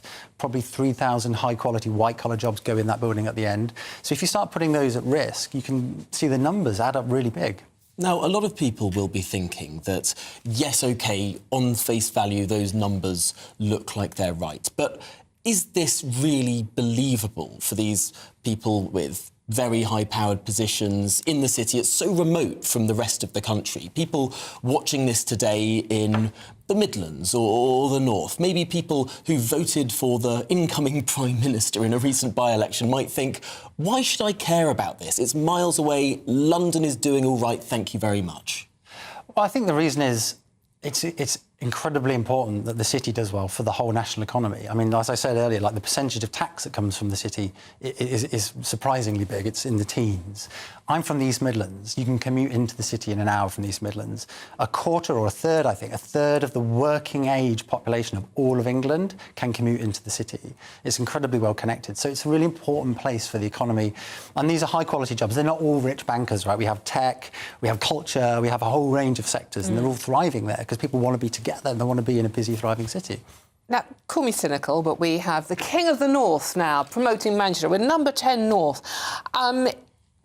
Is this anything to do with the fact that people are now going to be, Andy Burnham, going to be concentrating more on Manchester than London? Trying to, attract the investments to Manchester? I mean, as Mayor of Manchester, Andy Burnham oversaw a really great explosion in the economy there. And that was driven in part by towers in the centre of Manchester. And I think we should be afforded the same grace and the same leeway to carefully do the same thing in the city. I mean, it is this engine room of the economy. But Andy Burnham's also talking about devolving power to cities. This is the city's plan. This is our plan. This is a ministerial intervention in that it isn't needed. I mean, it's not grounded in fact. It's not needed. It was all settled a year ago, which is why the whole thing is so frustrating. Really, really interesting. Well, Tom Slay, thanks indeed for coming in and explaining it for us. I mean, it might seem remote to some people, but, yeah, this is a hell of a lot of money and a hell of a lot of growth that is now at risk. Indeed. Do let us know what you think about that one. GBNews.com/your say and have your say. I am slightly cynical about the promotion of Manchester and now the fact that in London it's been stopped. Will it be shifted north? Well, a spokesperson for the Ministry of Housing, Communities and Local Government said, our World Heritage sites are an irreplaceable part of this country's history and they must be protected. Full stop. That's it. OK. Anyways, this is Good Afternoon Britain on GB News. There's lots more coming up on today's show. Yes, police in central London can now fine sexual harassment offenders on the spot. But will it curb their behaviour? All that and much more to come after this break.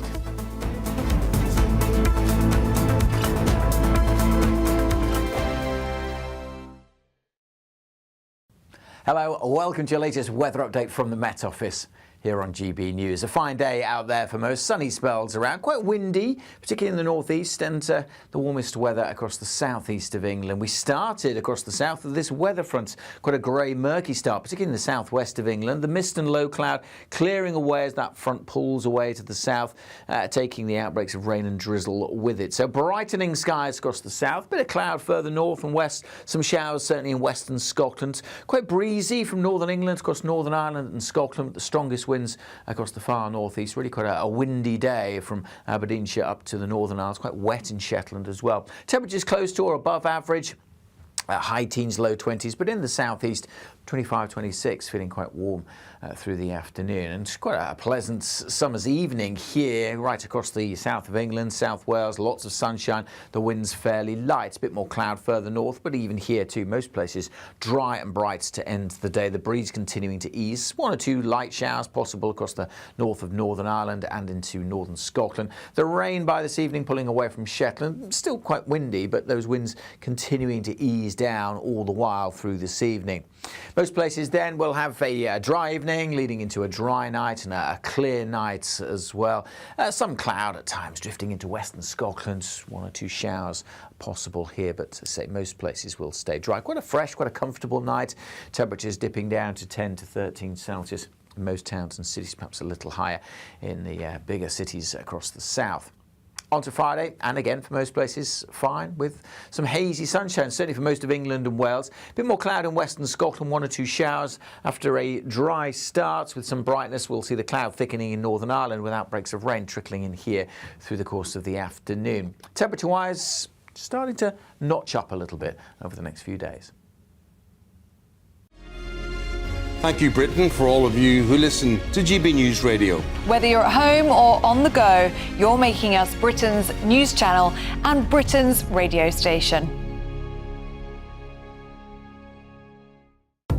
Good afternoon. This is the latest AI travel news from GBNews.com. A serious incident is causing delays on the M1 northbound in Sheffield. The A38 westbound is closed after the A3064 in Devon. Lane closures are affecting the M4 near Slough, the M23 in West Sussex, and the M27 near Southampton. The M1 in Northamptonshire also has lane restrictions ahead. In Scotland, the M73 northbound slip road at Junction 2 is closed for essential daytime planned maintenance. And on the trains, East Midlands Railway has a reduced service on intercity routes, while Great Western Railway is facing disruption on multiple routes. For more travel news, go to gbnews.com.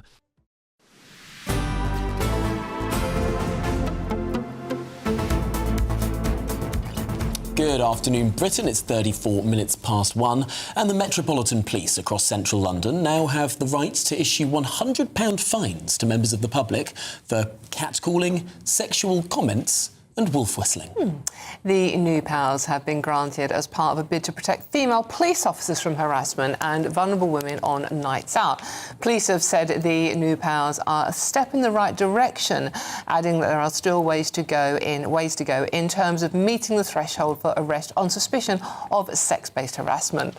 Well, let's speak to the former Police and Crime Commissioner, Festus Akinbinsoyo, who joins us here in the studio. Festus, thanks indeed for being with us.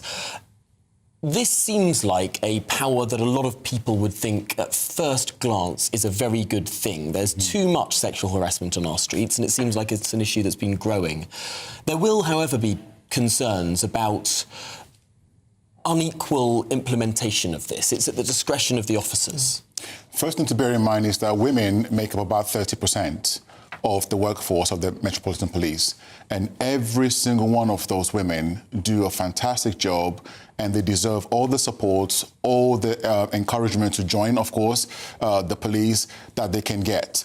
However, I don't think it is acceptable that anybody who comes to work, whether they're male, female, black, white, Christian, Muslim, Jew, whatever the case might be, should be subjected to the level of sexual catcalling that we see, that female police officers face. And I think this is about actually giving them that kind of moral support from an institutional point of view, but also from an operational point of view as well. The problem with this, I'm just reading the account of a young female police officer here, and she's 23, and she's saying men make horrible comments about how she looks while she's on duty. They say things like, "You're a pretty girl." Is that really worth a £100 fine? Well, that's, if you read further in that article, she talked about the context in which that is done. Look, we have to just accept the fact that there are some very unpleasant people out there, and the way that they treat female police officers is absolutely unacceptable. I have worked alongside some of these female officers when I was a special constable. They are absolutely brilliant. I mean, some of them were half my size, but I would not mess with them, right? They deserve the kind of support that the Met is not trying to offer through these FPNs, and I think this is really what this is about as well. There are some people who say the size and physical strength of a police officer does matter. In cases of really quite dangerous people on the streets, is there a overemphasis on gender equality when perhaps safety would disregard something like that? Well, you need different body types, okay, for different kind of situations, okay? But what you realise is that sometimes a big bloke like me going into a physical situation does not always solve the problem. Sometimes it does, because sometimes the bigger you are, the bigger the target that you become. And I can tell you now for a fact, I have seen a female police officer go into a very violent domestic abuse situation. She absolutely imposed her presence on that situation. And this guy shut up, calmed down. Of course, he got arrested by this female officer while I was supporting her, because she was the senior officer. She wanted to take responsibility for that situation. I think sometimes we overemphasize the size of the person rather than the quality of their skills in de-escalating the situation and effecting an arrest. First, it's not 100% clear from this report exactly how it applies to ordinary girls being harassed on the street. So if a girl is, I mean, it very rarely happens now, but if a girl is walking past a building site and someone wolf whistles, or someone leans out of a van and wolf whistles at a girl, will these fines apply to those people as well? If there's a police officer nearby, can they then go up to the person on the building site and fine them straight away? So I'll give you an example. We have quite a thriving nightlife in Westminster. So, for example, if I was to tell you that there are people who literally hang around nightclubs, pubs, bars, restaurants for the closing time just to prey on women. Really? Yes. I've seen it. Yes, they prey on women who they think they're drunk, or they're walking home by themselves, or maybe even waiting for a cab to pick them up.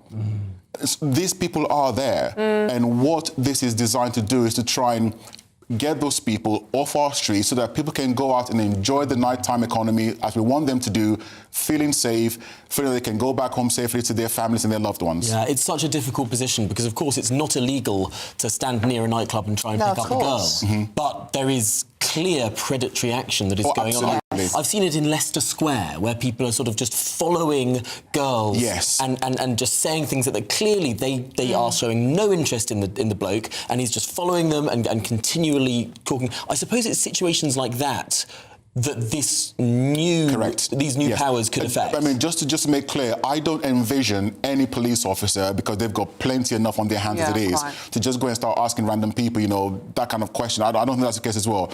It will be intelligence-led, but we have to also recognise that there are some very dangerous people out there. They do prey on the vulnerable, and they know where vulnerable people are likely to be. And this is designed to try and dissuade those people from going out there, attacking people, assaulting people, and harassing people. That's what I expect this is going to be doing. OK, I'm playing devil's advocate here. Obviously, I'm the only female on the panel here, but in those circumstances, completely understand.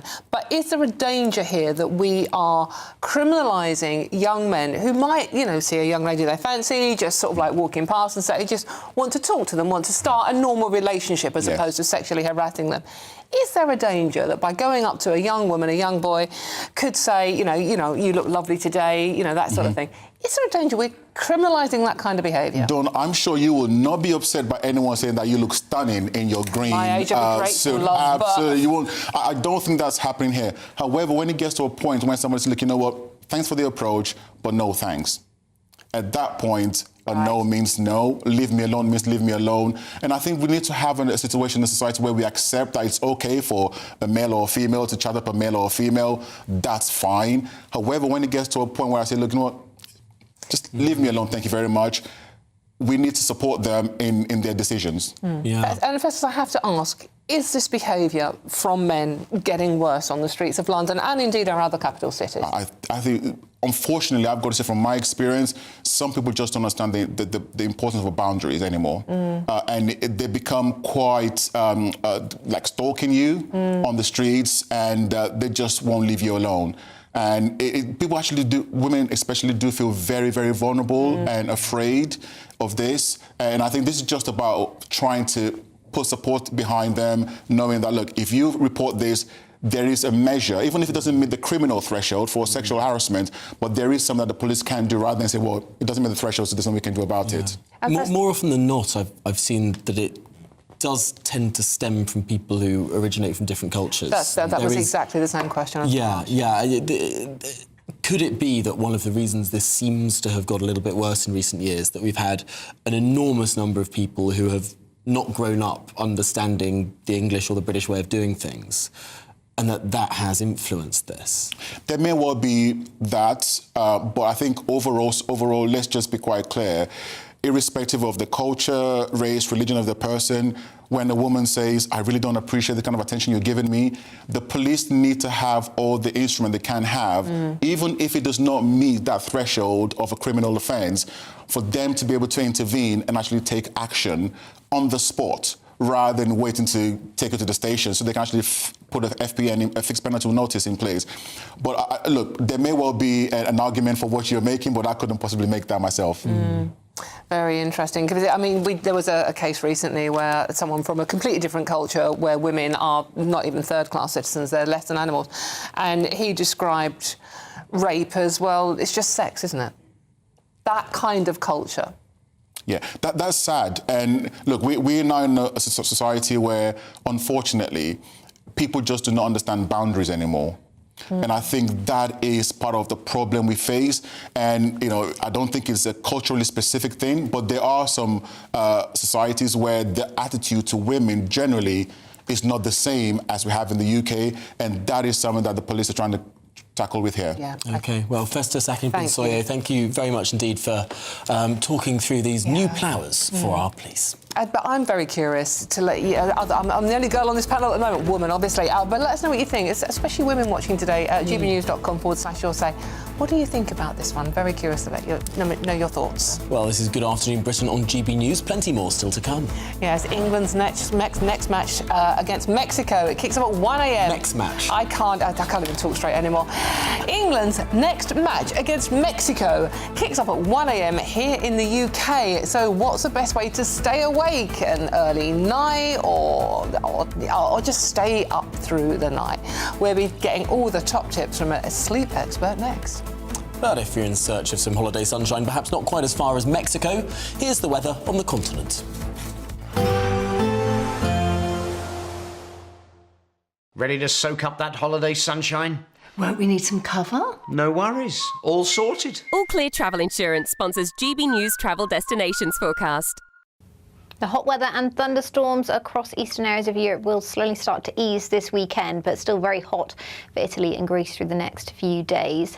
Temperatures in the high 20s for the Canary Islands as well as Madeira through Friday. Reasonably warm across Spain and France. We can see across parts of Italy and towards Greece. Very thundery rain temperatures in the mid-30s through Friday. Perhaps a little higher than that inland, but it does become a little bit cooler through the weekend and into next week. Bye-bye. All Clear Travel Insurance sponsors GB News Travel Destinations Forecast. Sunday with Michael Portillo from 11, only on GB News. You've been to see Glengarry Glen Ross. I have. So the movie was 92 and the play was 84, 85, something like David Mamet. It's all about men, or it's about men that are posturing being men. It's this idea of sort of toxic strutting, peacocking. However, the outrage, this most male of plays, has been cast with all women. Horrific. Taking away men's jobs right in front of us, Michael. It's on at the Old Vic, and we've got a cast of the ladies having a little word about it. I think it might explode the play and open it up in really amazing ways, but we just don't know. And that is thrilling. On first glance, you look at Glengarry and you think male, masculine world, male toxicity. But then if you strip that away and look at it from another lens, you say, no, this is about humans. GB News, the People's Channel. Sunday with Michael Portillo from 11, only on GB News. Joining me now is Chef Julia Walsh, who's the head of patisserie at Le Cordon Bleu. Thank you. How lovely to see you. You look marvellous in your chef's hat and your chef's jacket. Tell me about Le Cordon Bleu. Le Cordon Bleu has been in operation for over 130 years. We had our 130-year anniversary last year. I'm from the campus in London, in Holborn, and we have a very wide-ranging curriculum with our students. I teach patisserie, so for me, I teach students to learn about things such as bakery, cakes, entremets, such as this one here, and showpieces. We do chocolate and sugar sculptures as well. GB News, the People's Channel. This is GB News, Britain's news channel. 3 lines on my shirt, never stop me dreaming. Could this be England's biggest super fan? Benny Elcock has covered his York home in St George's flags in support of England ahead of the World Cup. 3 Lions memorabilia are draped across his windows, garden gates and flower pots. Even the family's Yorkshire Terrier Reggie has his own outfit. Been doing it for years. And always stick me Everton one up, because I'm a massive Everton fan. People just think I'm mad. Say, well, you've gone a bit mad, you've gone a bit overboard. I said, I don't care. I love it. Football mad Benny can't wait for England's first match. GB News, the People's Channel.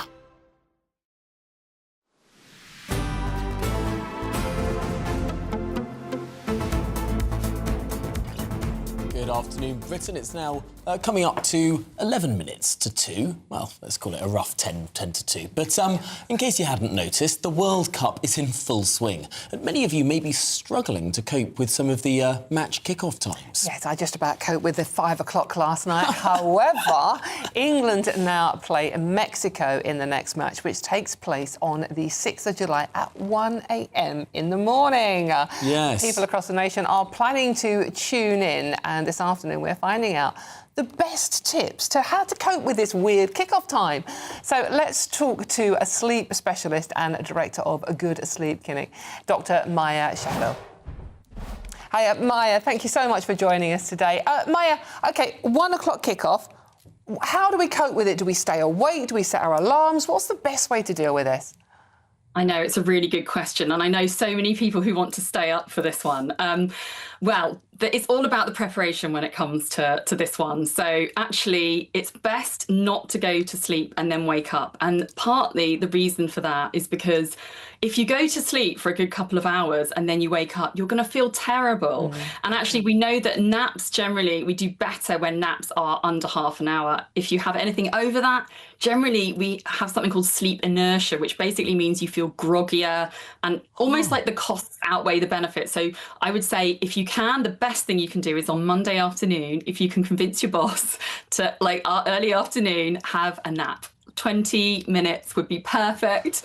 Early afternoon, and then, you know, you'll be set for when the 1 o'clock kickoff comes. So that's the best thing that you can do for sure. But I know it's not always possible for everyone.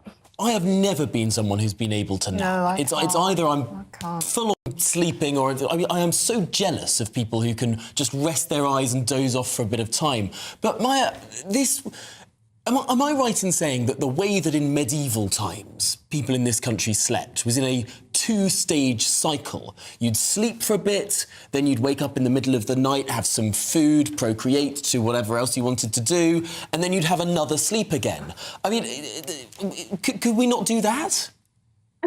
Yeah, I mean, you can give it a go. You're right. That definitely is one of the theories that actually that's how we've kind of evolved. The problem is that most people don't tend to get sleepy until around sort of 11 o'clock, half 11, something like that.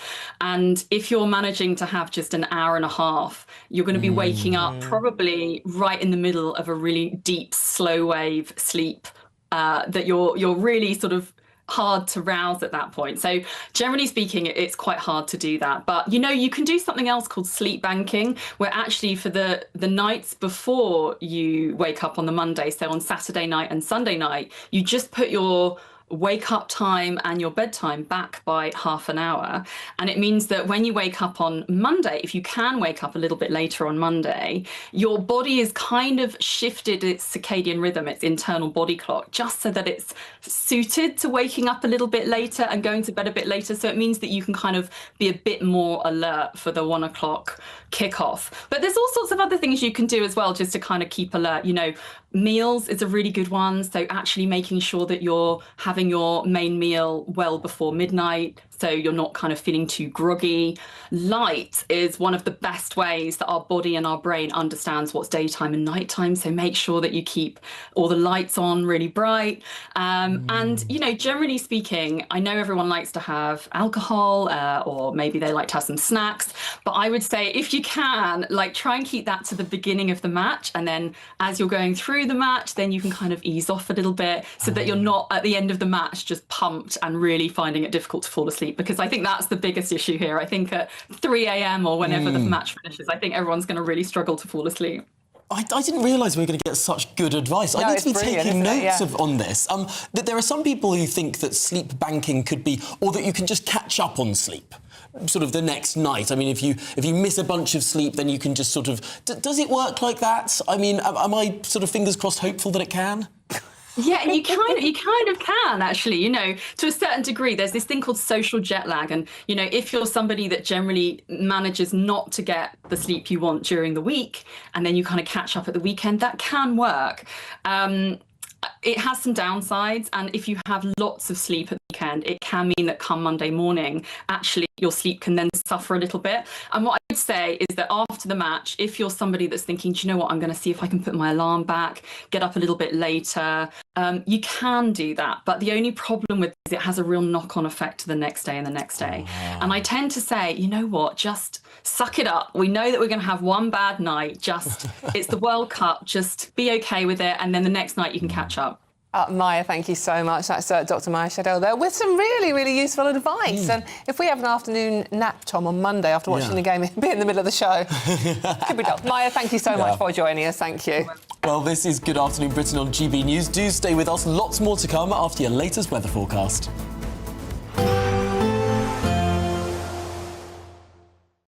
Today, clouds overhead. Total zen within.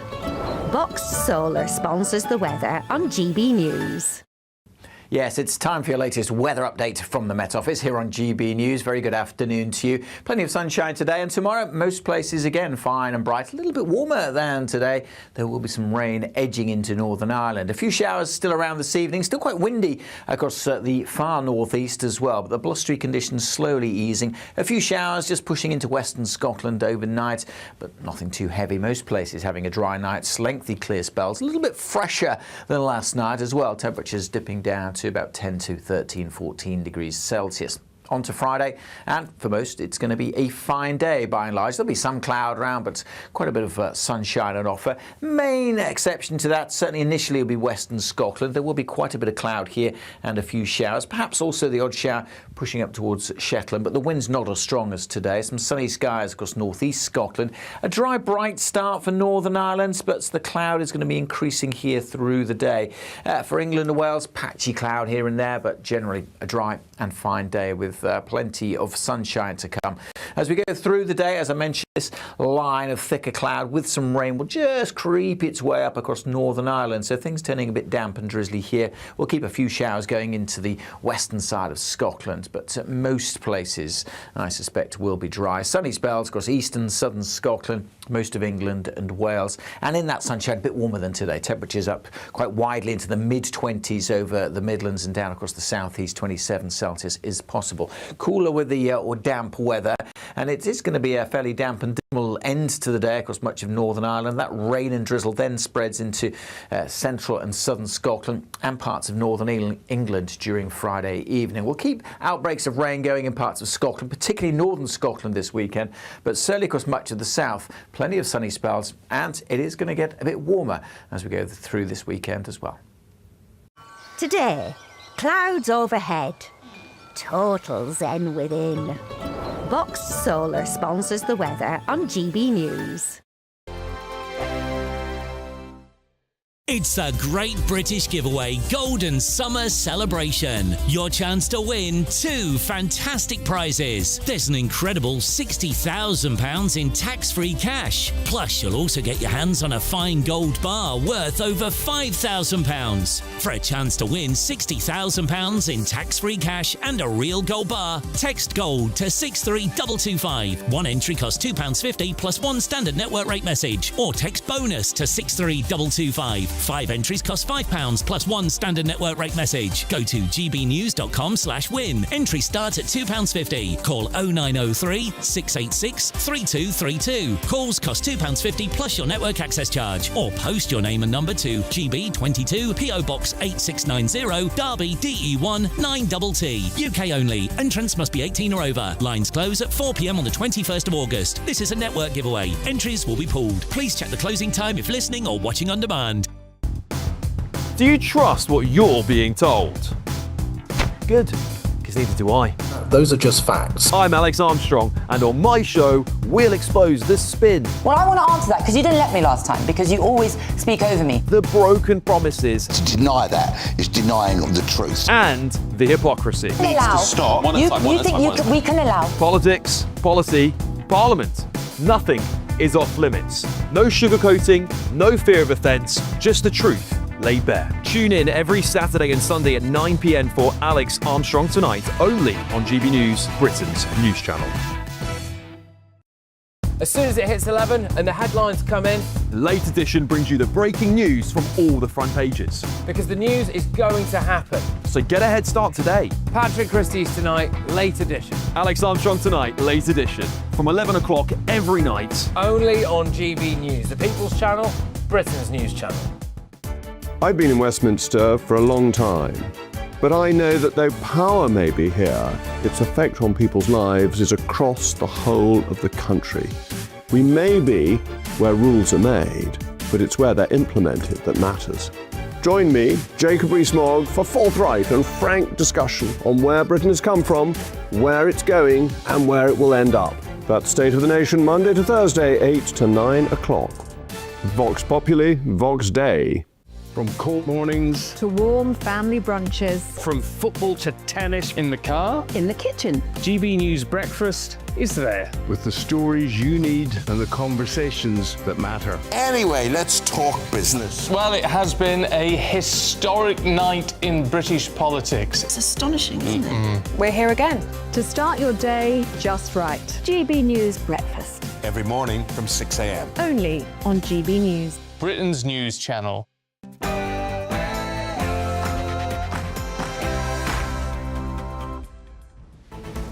Good afternoon, Britain. It's 2 o'clock on Thursday, the 2nd of July. I'm Tom Hull. And I'm Dawn Neeson.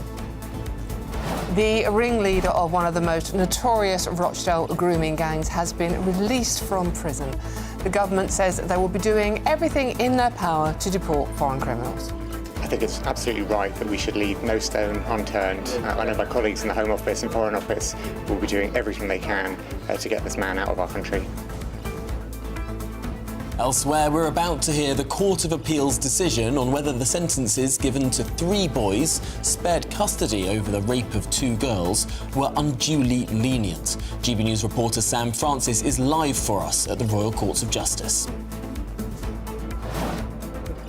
Yes, here at the Royal Courts of Justice behind me, the Court of Appeal are set to rule on what is one of the most significant sentencing cases to come before senior judges so far this year. 3 teenage boys spared jail time for 10 counts of rape and 7 of indecent image offences. The question, though, was that sentence unduly lenient? We'll be here throughout this afternoon for that ruling and bring you the very latest as the decision is handed down. And Home Secretary Shabana Mahmood has introduced new rules banning asylum seekers from being housed near schools and nurseries following a rise in sexual offence convictions involving foreign nationals.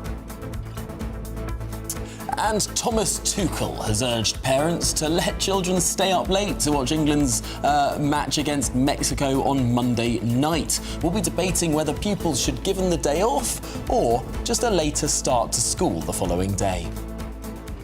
And amazing pictures here. A Russian couple have been arrested after scaling the Empire State Building, with the climb ending in a proposal. But is this the ultimate act of love or simply just reckless?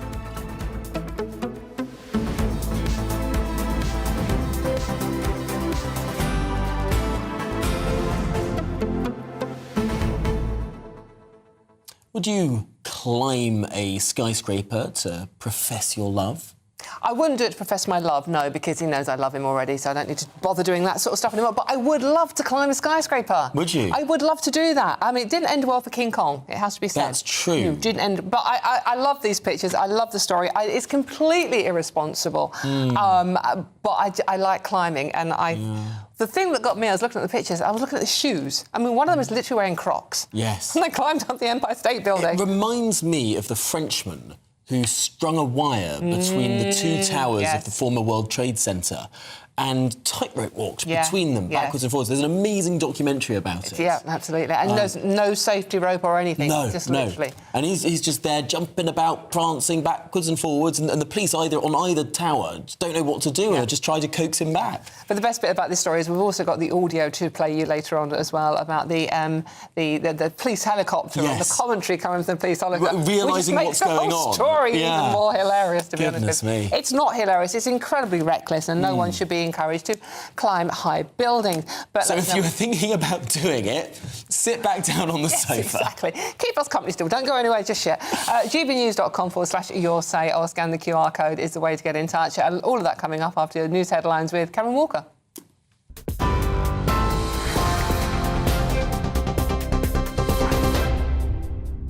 Dawn, Tom, thank you. It's 2:03. Here are your latest headlines. The ringleader of the Rochdale grooming gang has been released from prison despite calls for him to be deported. Shabir Ahmed, who's 73, was jailed in 2012 for child sexual offences, including rape. Ahmed has been stripped of his British citizenship, leaving him with Pakistani nationality. But officials say a 1971 law prevents his deportation because he is part of a small group of Commonwealth citizens who arrived in the UK more than 50 years ago. It's understood Ahmed is now in secure accommodation, wearing a GPS electronically to monitor his movements. Downing Street says Sir Keir Starmer has asked the Home Secretary to consider what can be done to deport Shabir Ahmed. But Shadow Business Secretary Andrew Griffith is one of several senior Conservatives arguing MPs already have the power. We should, as a country, be using every sanction in the book to make sure that countries take people back, as well as reforming the ECHR, leaving the ECHR, reforming other aspects of human rights laws to ensure that that can absolutely happen. So nothing's off the table. The visa regime, foreign aid, trade sanctions to make countries take people back, and reforming our own laws to ensure that we have the absolute ability to deport criminals and animals like this. Meanwhile, the Prime Minister has called historical forced adoption a stain on our history as he formally apologised on behalf of the British state. In a statement to the Commons, the Prime Minister said he found it hard to read the testimonies of mothers, children and families affected, particularly as a father himself. An estimated 185,000 babies were taken from their mothers in the 1950s, 60s and 70s. Sir Keir said many young and vulnerable women were coerced, bullied or misled into believing they had no choice. He said the practices were embedded across local authorities, voluntary and faith-based institutions. Opposition parties are demanding to know what the Prime Minister will cut to fund his £15 billion defence spending pledge. The Prime Minister says the money will come from investment budgets in other areas, including road and energy projects, but the Treasury has only identified £10.3 billion so far. That could lead Andy Burnham, the likely incoming Prime Minister, having to find the remaining £4.7 billion. Opposition MPs say Labour must come clean over where the axe will fall, warning schools and hospitals could lose vital funding. Now, the body responsible for investigating miscarriages of justice have been told to urgently improve its investigations to avoid another scandal like the Andrew Mulkinson case. An independent inspection examined 60 cases and made 34 recommendations.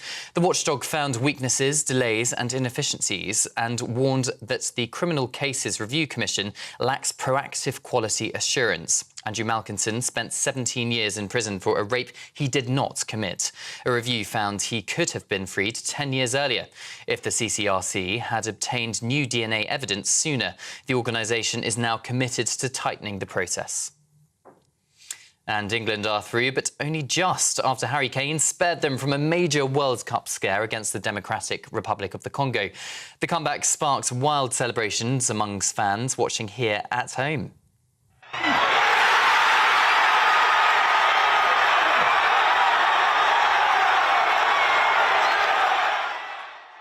Yeah, replicated in pubs across the country. Thomas Tuchel's side fell behind to an early goal and briefly faced the prospect of crashing out, but Kane rescued England and sent them through to a clash with co-host Mexico. It is the first time England have won a World Cup match after conceding first since the 1966 final. Well, speaking after the match, Thomas Tuchel praised his squad's one-of-a-kind belief. Have to keep on knocking, keep believing, keep on doing what we do. We don't give in. That's what this team is about. And we just like I said, they didn't accept, and it's so good to get this feeling on the sideline as a coach, because while you're trying to support and while you're trying to help to help and support from the sideline, you get this feeling that players are free, players are not anxious. We didn't play with fear. We played with determination, and then we just didn't accept it. And finally, the Princess of Wales has surprised tennis fans who have queued for hours in the hopes of securing a ticket to Wimbledon on the fourth day of the tournament. Catherine, who's patron of the All England Lawn Tennis Club, also joined stewards to help take payments and hand out tickets to lucky people who managed to gain entry after a long wait. She has taken a seat in Court 1 to watch British player Katie Swan as she faces American Madison Keys. With those other latest GB News headlines for now, I'm Cameron Walker. More in an hour.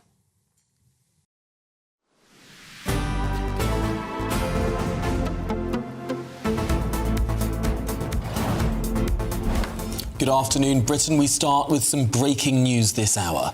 And a warning, this contains some distressing content for some viewers and listeners. The former pop star Gary Glitter, otherwise known as Paul Gadd, has been charged with 4 sexual offences against a girl dating back to 1978. The Crown Prosecution Service have said this includes 1 account of unlawful sexual intercourse with a girl under the age of 13 and 3 counts of indecent assault on a girl under the age of 14. Gadd will appear before Westminster Magistrates Court on Wednesday, the 5th of August, in relation to these charges. So just to repeat, that is new charges of historic offences. Paul Gadd charged with 4 sexual offences against a girl dating back to 1978. This includes 1 count of unlawful sexual intercourse with a girl under the age of 13. We'll bring you more on this news as we get it. Yes, and in other similar related news, the Rochdale grooming gang ringleader has just been released from prison, with Andy Burnham saying nothing is off the table to deport him. Well, the 73-year-old Shabir Ahmed was freed after serving 14 years for rape and sexual offences against young girls. He was released from prison several years early. Downing Street says they have looked at every route but cannot deport him due to the 1971 Immigration Act. Well, let's speak to our chief political correspondent, Catherine Forster, now, because there's a lot of confusion about the government's position on this. They said one thing this morning. It seems that they might be shifting this afternoon. Where are we? Yes, I think they definitely are shifting. It seems to me that when the Prime Minister's official spokesman told political journalists this lunchtime, basically, there's nothing that we can do because of the 1971 Immigration Act, we cannot deport him, that in fact was not the line to take. We had Jackie Smith, the Education Minister, telling GB News earlier they were looking at all options.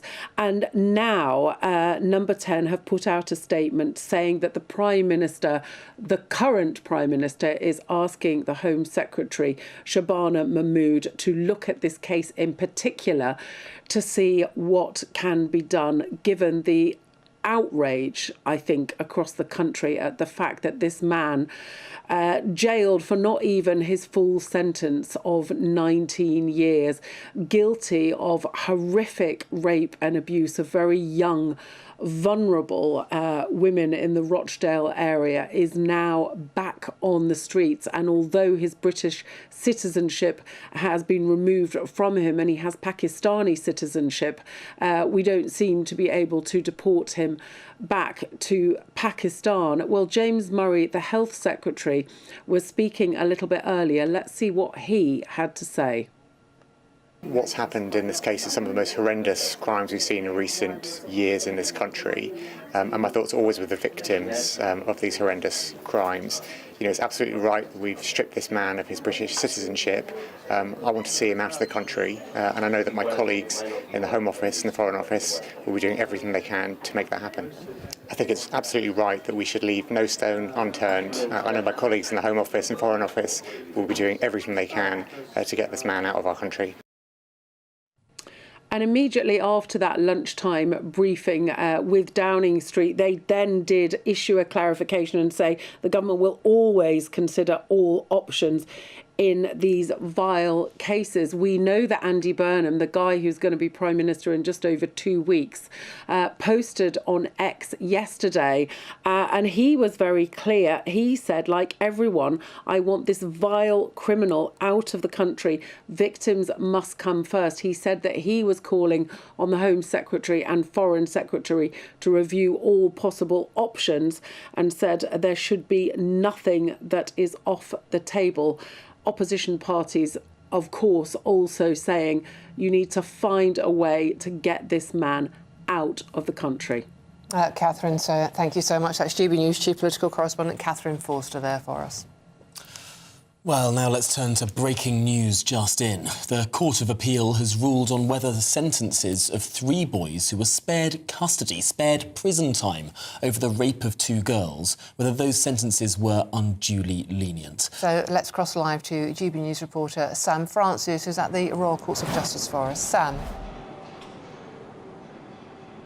Yeah, good afternoon to you both. Well, the Court of Appeal at the Royal Courts of Justice behind me have just ruled on what is one of the most significant sentencing cases to come before senior judges so far this year. It centres on, as you say, those 3 teenage boys, at this stage, for legal reasons, identified only as X, Y and Z. They were 14 and 15 at the time of the original sentencing in Southampton in May of last year. They were spared jail, handed non-custodial sentences for 10 counts of rape and 7 of indecent image offences.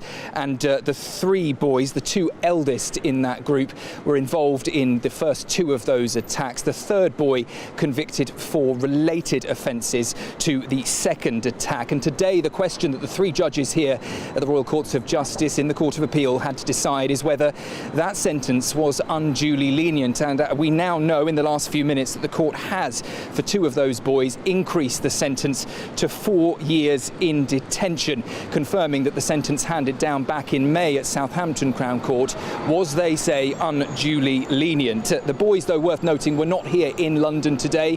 They were watching on to the verdict from the Royal Courts of Justice via video link at Southampton Crown Court. But let's just take a look back at the original sentence in May of last year. It caused what can be described really as quite widespread anger because of the seriousness of the offences, but also because what many believed was an unduly lenient sentence. At the original sentencing in May, Justice Judge Nicholas Rowland said the offences committed by the boys known as X and Y had, he said, crossed the custody threshold, but he also said detention for children should be a last resort. The Attorney General, though, who passed this case on to the Court of Appeal, argued that no sentence other than detention was appropriate, something reflected by his lawyer, Tom Little KC, who told the court today the original sentence was fundamentally flawed. So we now know, as I say, the two boys handed 4 years in detention, marking really a significant intervention by the Royal Courts of Justice in just how the justice system deals with significant sexual offences where the offenders are themselves children.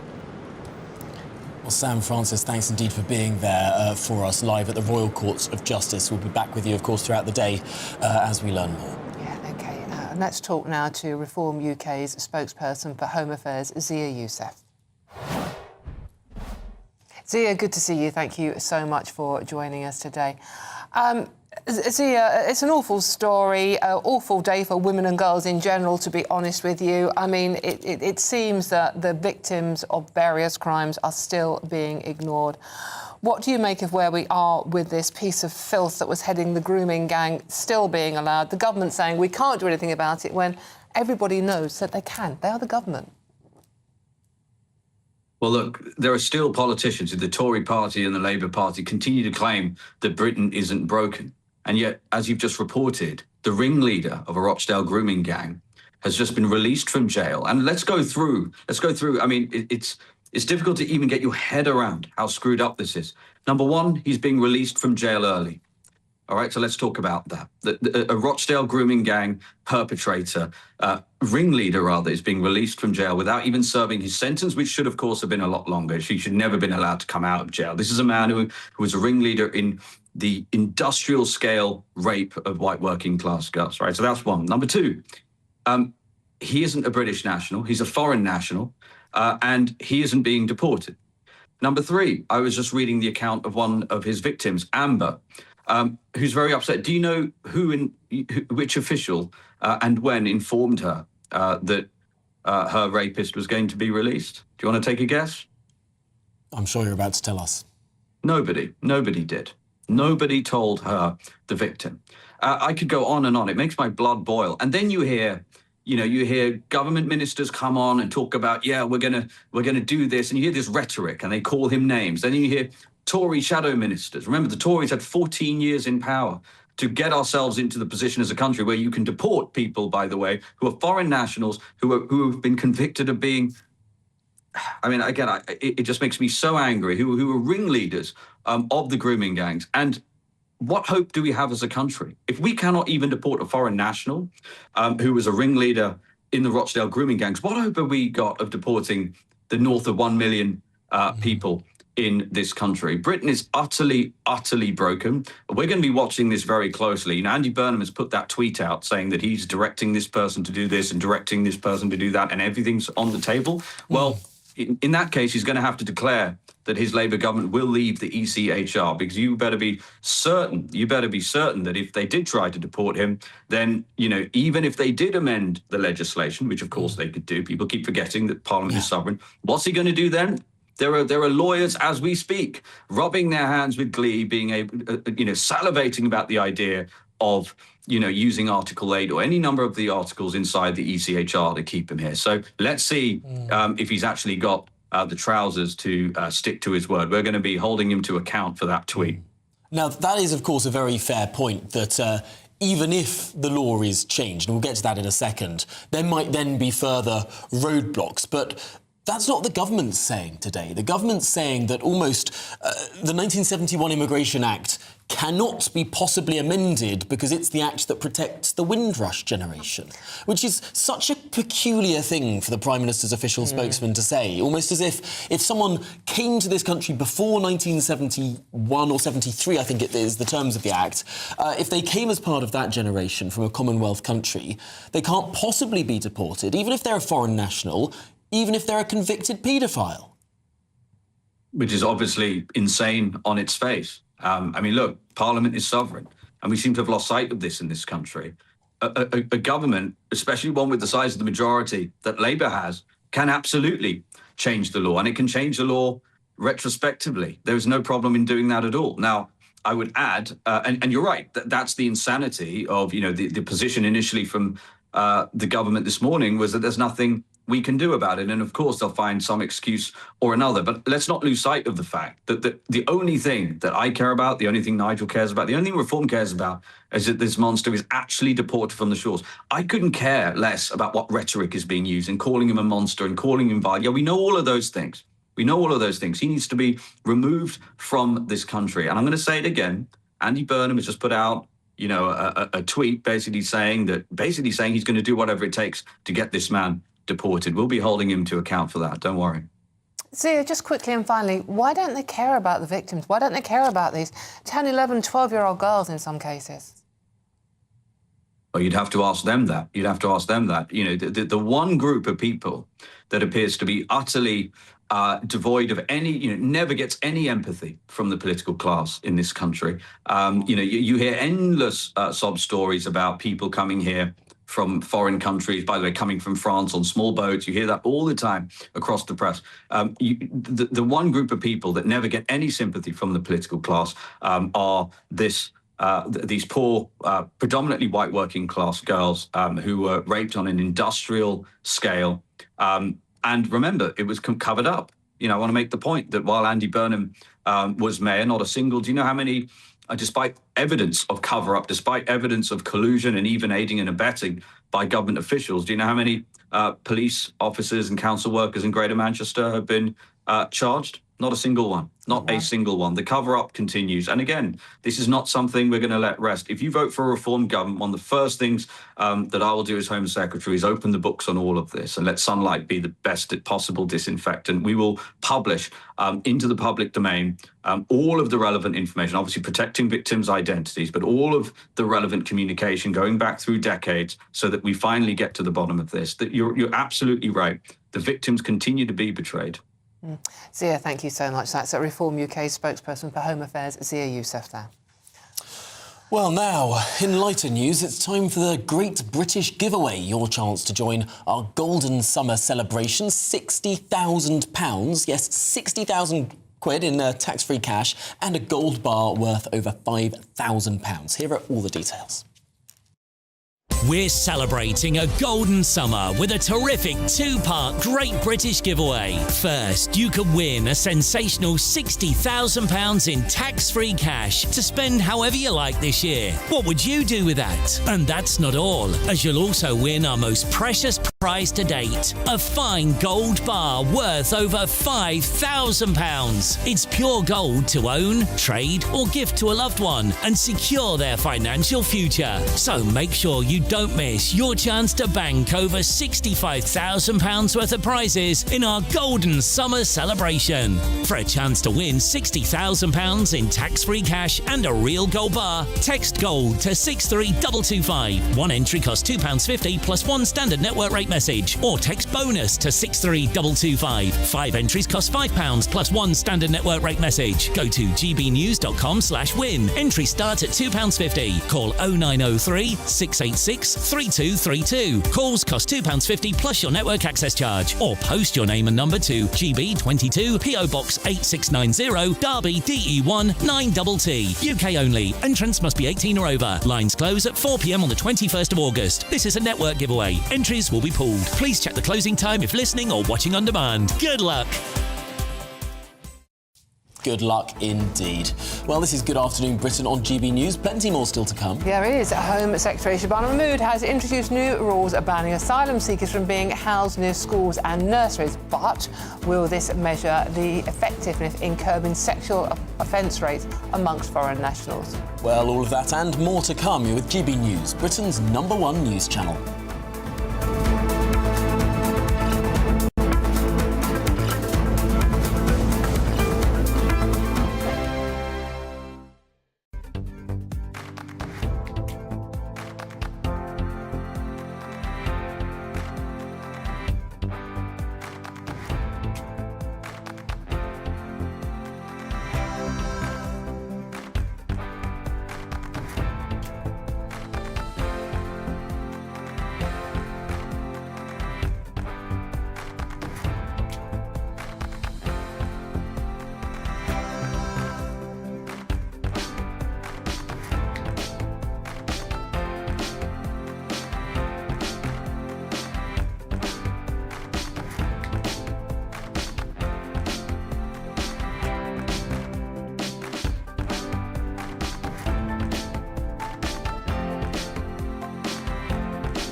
Bold. They are under no illusion. Brave. Are you a human trafficker? Boundless. I've had enough of the nonsense, and I'm not afraid to say it. Don't get this on the BBC. Every weeknight, I tear through the headlines. The smell of gasoline. Should we be worried about it? From Westminster madness to cultural war chaos. I'm going to do now, they are throwing things out the car as we speak. Get ready, Britain. Here we go. Patrick Christie's tonight, weeknights from 9 p.m, only on GB News, Britain's news channel.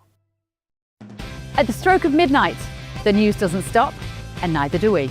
Day in, day out. Forget stuffy late night TV shows. We're giving you a front row ticket to the centre of the political universe. Because breaking news doesn't wait for the morning. And neither do we. Join us for one of the most controversial and volatile times of politics in human history. A very big story. Big story over here. You won't get this anywhere else. The Late Show live at midnight, every night. Only on GB News. From the school run to the home run, watch a new show for all of Britain. He can say whatever he wants. A straight talking show where all voices are heard. And, you know, when are we going to stop talking about smashing the gangs and actually do it? With the stories that matter from every part of our country. There's a bit of a crash landing there for your Chancellor. Bold, fearless and standing up for you. That's me, Martin Daubney, 3 p.m. till 6 p.m, weekdays, here only on GB News. The People's Channel, Britain's news channel.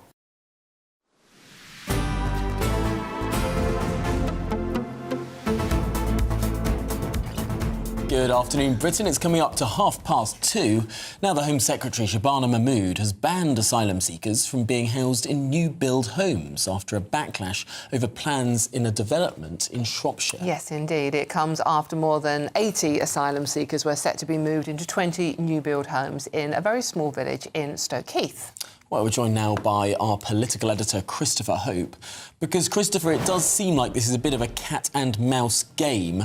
Asylum seekers, migrants are being placed in various communities and sort of one by one, maybe it's more like whack-a-mole, the Home Secretary is trying to rule out different areas where they can go.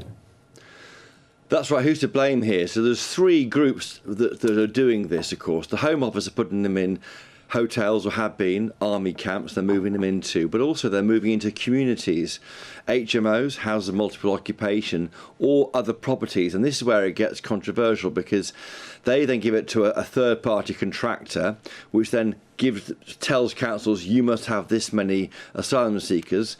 Councils who may not have enough properties are trying to find where to put them, and in this case in Shropshire they put them into a small village, a remote village frankly, and that's where the row started. These are new build homes. Now the Home Secretary has now said that the migrants have been banned from being accommodated in new build, or what they call luxurious homes, whatever that means.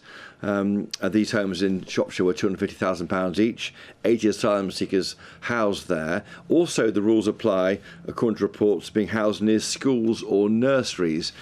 So, yes, we need to put these migrants somewhere, but it's the places they can get to are getting smaller and smaller. And there's bad news for the people living near those homes on screen now, who are upset about migrants living there, because this only applies after the event. So the government has confirmed this morning that migrants living in those buildings will not be removed by the Home Office.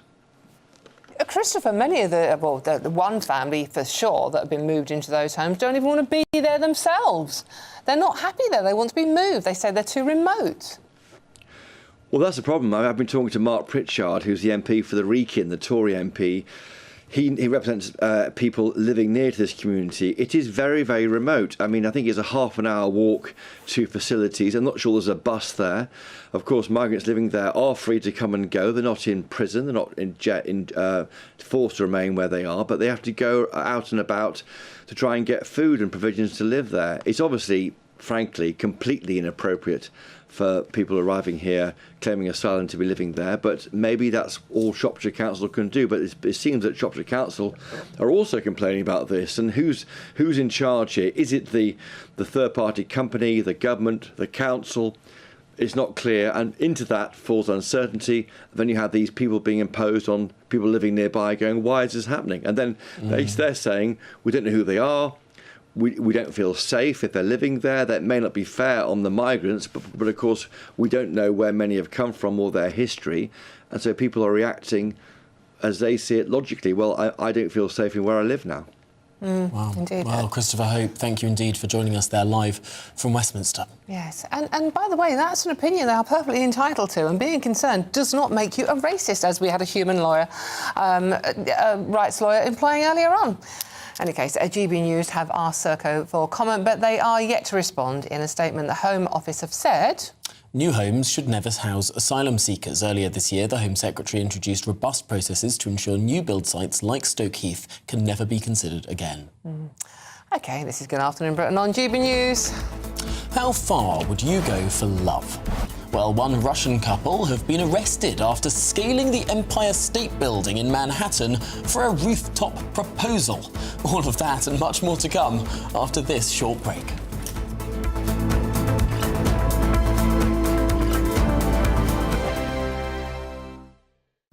Hello, welcome to your latest weather update from the Met Office here on GB News. A fine day out there for most, sunny spells around, quite windy, particularly in the northeast, and the warmest weather across the southeast of England. We started across the south of this weather front, quite a grey, murky start, particularly in the southwest of England. The mist and low cloud clearing away as that front pulls away to the south, taking the outbreaks of rain and drizzle with it. So brightening skies across the south, bit of cloud further north and west, some showers certainly in western Scotland. Quite breezy from northern England across Northern Ireland and Scotland, the strongest winds across the far northeast. Really quite a windy day from Aberdeenshire up to the Northern Isles. Quite wet in Shetland as well. Temperatures close to or above average.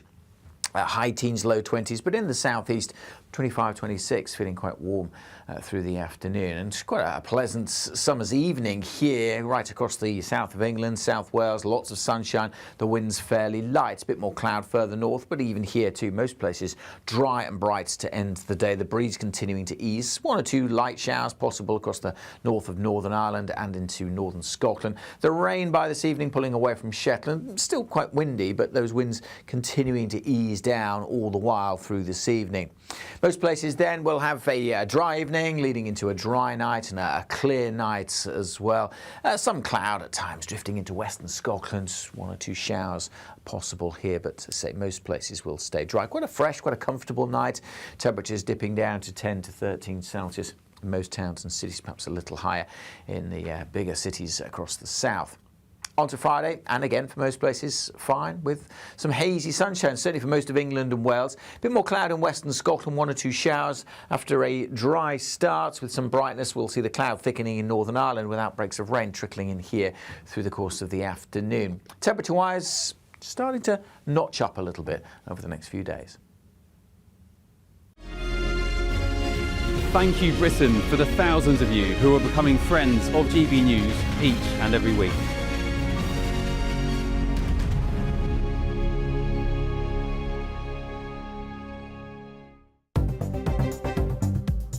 Good afternoon. This is the latest AI travel news from GBNews.com.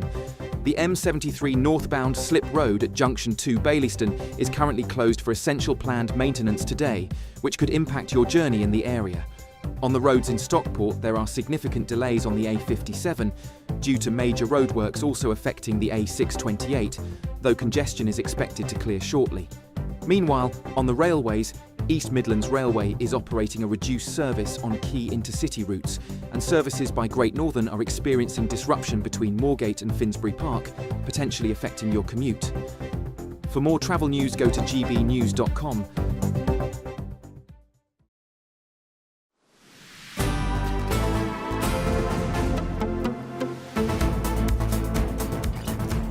Good afternoon, Britain. It's 35 minutes past 2. Now, people are calling for children to get a day off school after England's match against Mexico, which kicks off next Monday at 1 in the morning.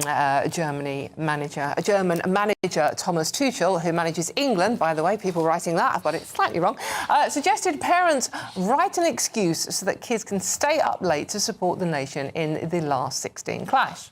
Well, this afternoon we're asking, should school kids get the day off school or be given a later start on Tuesday after, of course, Monday night's World Cup match? OK, we're joined now by Christine Cunliffe, the principal at LVS Ascot, and teacher and broadcaster, fellow West Ham fan Bobby Seagull. Thank you so much for joining us. Hey, well done, Bobby. OK, Christine, let's start with you. I mean, it's 1 o'clock. on the Monday morning. Kids are going to have to get up for school in a few hours' time, could go to extra time, could go to penalties. Should they be allowed to stay up and watch it and maybe go into school a little bit later the following day? Well, you know me, I'm normally quite a hardliner. But do you know what? I think yes. I know it's going to be difficult for parents, and I know that there's a lot going on here at the moment, but this is a moment where we as a country are coming together.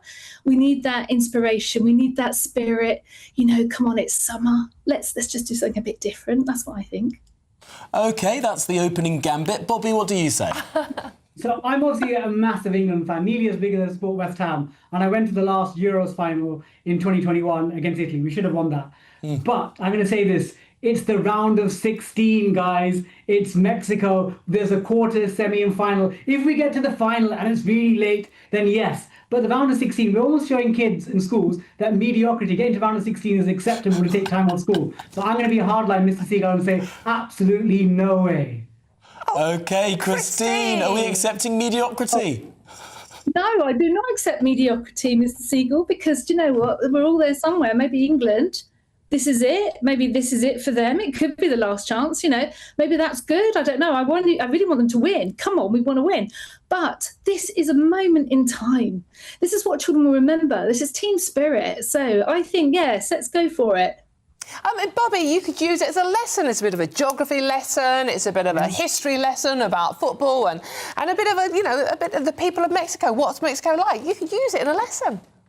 Again, the whole World Cup are opportunities to learn, the Democratic Republic of Congo, could learn about Panamanian history. But I'd say to this, if you're a parent, you can let your kids stay up and watch it, but they still have to go to school at 8 a.m. the next day. That's life. If you in work, you don't clock in, you don't get paid. Don and Tom, if you don't turn up and work on Monday, you still, you get docked, you get punished. So kids, watch it, but at your own cost.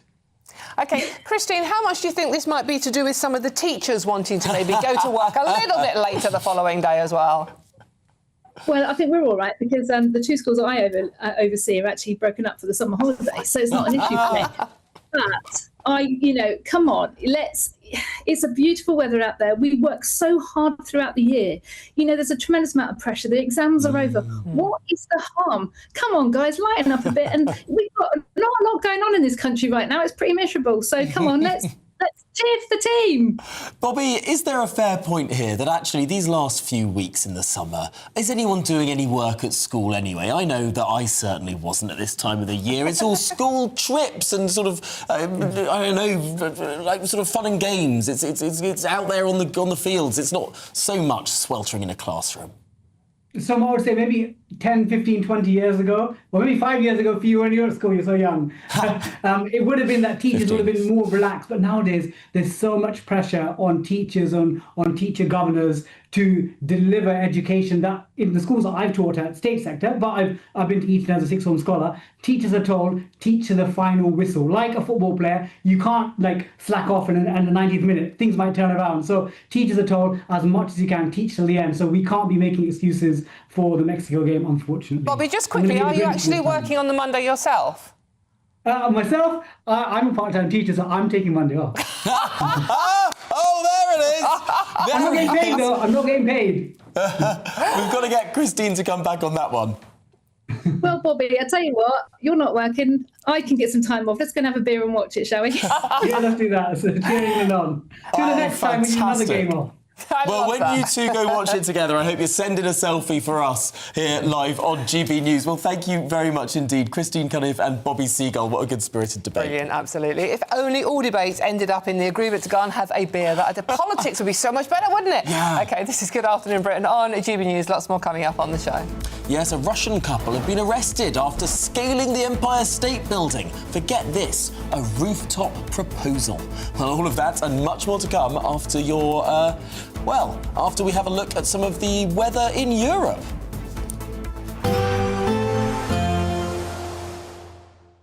Ready to soak up that holiday sunshine? Won't we need some cover? No worries. All sorted. All Clear Travel Insurance sponsors GB News Travel Destinations Forecast. The hot weather and thunderstorms across eastern areas of Europe will slowly start to ease this weekend, but still very hot for Italy and Greece through the next few days. Temperatures in the high 20s for the Canary Islands as well as Madeira through Friday. Reasonably warm across Spain and France. We can see across parts of Italy and towards Greece.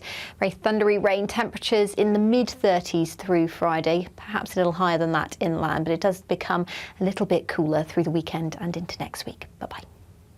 All Clear Travel Insurance sponsors GB News Travel Destinations Forecast.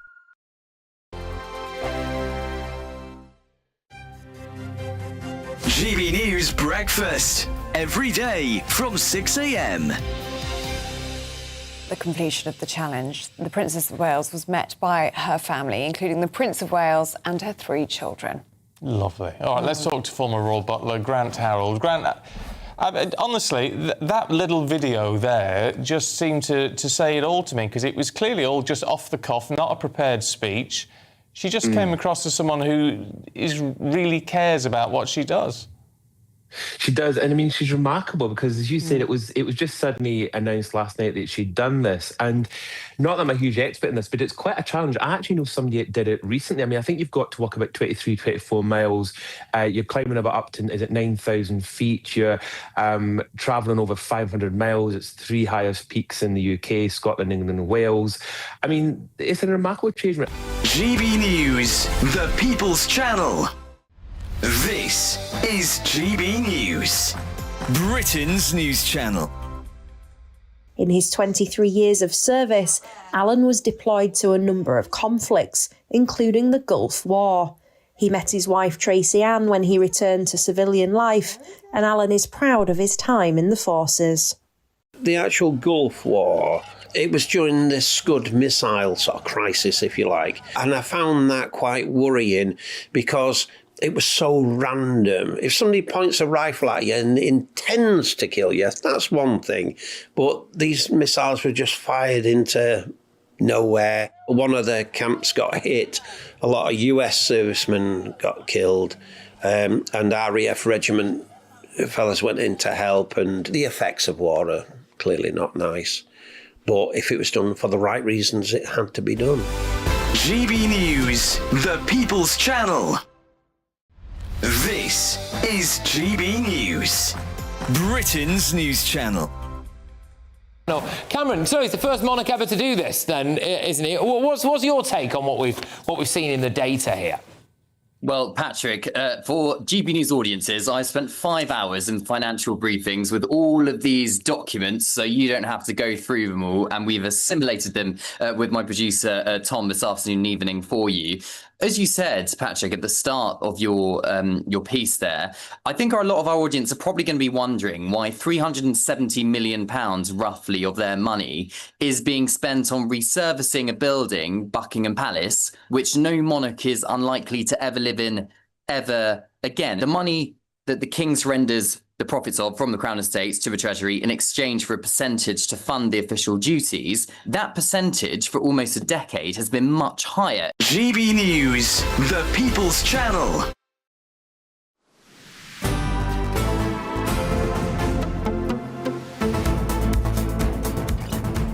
Good afternoon, Britain. It's coming up to 2:45 and some breaking news for you in the last hour. Yeah, 2 15-year-old boys who were spared custody for rape have been sentenced to 4 years detention after the Court of Appeal ruled their sentences were unduly lenient. Well, we're now joined by the Shadow National Security and Safeguarding Minister, Alicia Kearns. Thanks indeed for joining us, Alicia. This is going to be some welcome news that finally there will be some prison time. It is an enormous relief, but how did it take so much of a fight to get us here? You know, Kieran, my colleague, and I both referred this as unduly lenient as soon as we became aware of the case.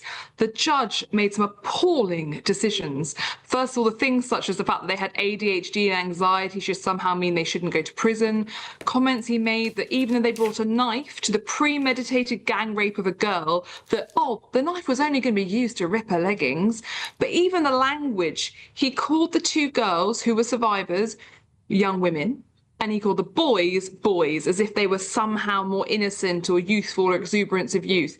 These are traveller boys who twice tricked young girls into coming and meeting them in secluded areas, gang raped them, filmed it and put it on social media. And finally, and their sentences are too short for my mind, but 4 years each minimum they will serve. And that is absolutely right, and at least some semblance of justice for those poor girls.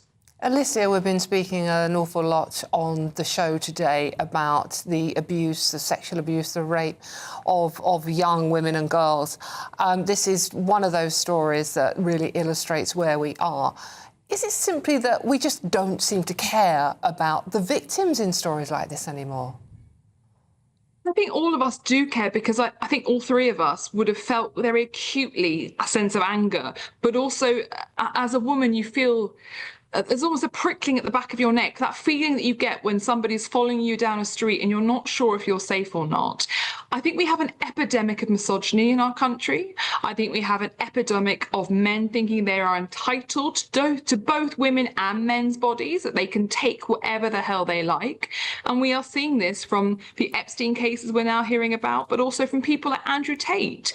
And just while I touched on him, I do want to point out that I've asked the government to extradite Andrew and Tristan Tate to the UK on multiple occasions over the last 2 years. It is a political decision to allow two men who have potentially and most likely trafficked and raped women around the world to continue to live their lives freely rather than bring them here to the UK to face justice. What message does that send? We must be absolute on this. No one has a right to your body unless you want to consent and you want to have a relationship with them in some way. And we have an epidemic of people thinking that women's bodies and also men's bodies are just there to be taken by whoever wants them. Now, back to the case that we began this conversation on. This extraordinary original ruling will have shocked many people. Many people might be learning just some of those details that you outlined for us today. The fact that the judge took into consideration ADHD, I think the IQ of one of those involved was mentioned. I mean, if you're stupid, you can get away without going to prison. It's just extraordinary that these things were able to be taken into account by this particular judge. Now, is this a problem with the individual, or is this a problem with the sentencing guidelines as they exist currently? I think it's an individual judge issue. There are other judges in these countries giving perfectly sensible and right judgments out. There are, of course, sentencing guidelines that take into account particular situations and things you need to take into account.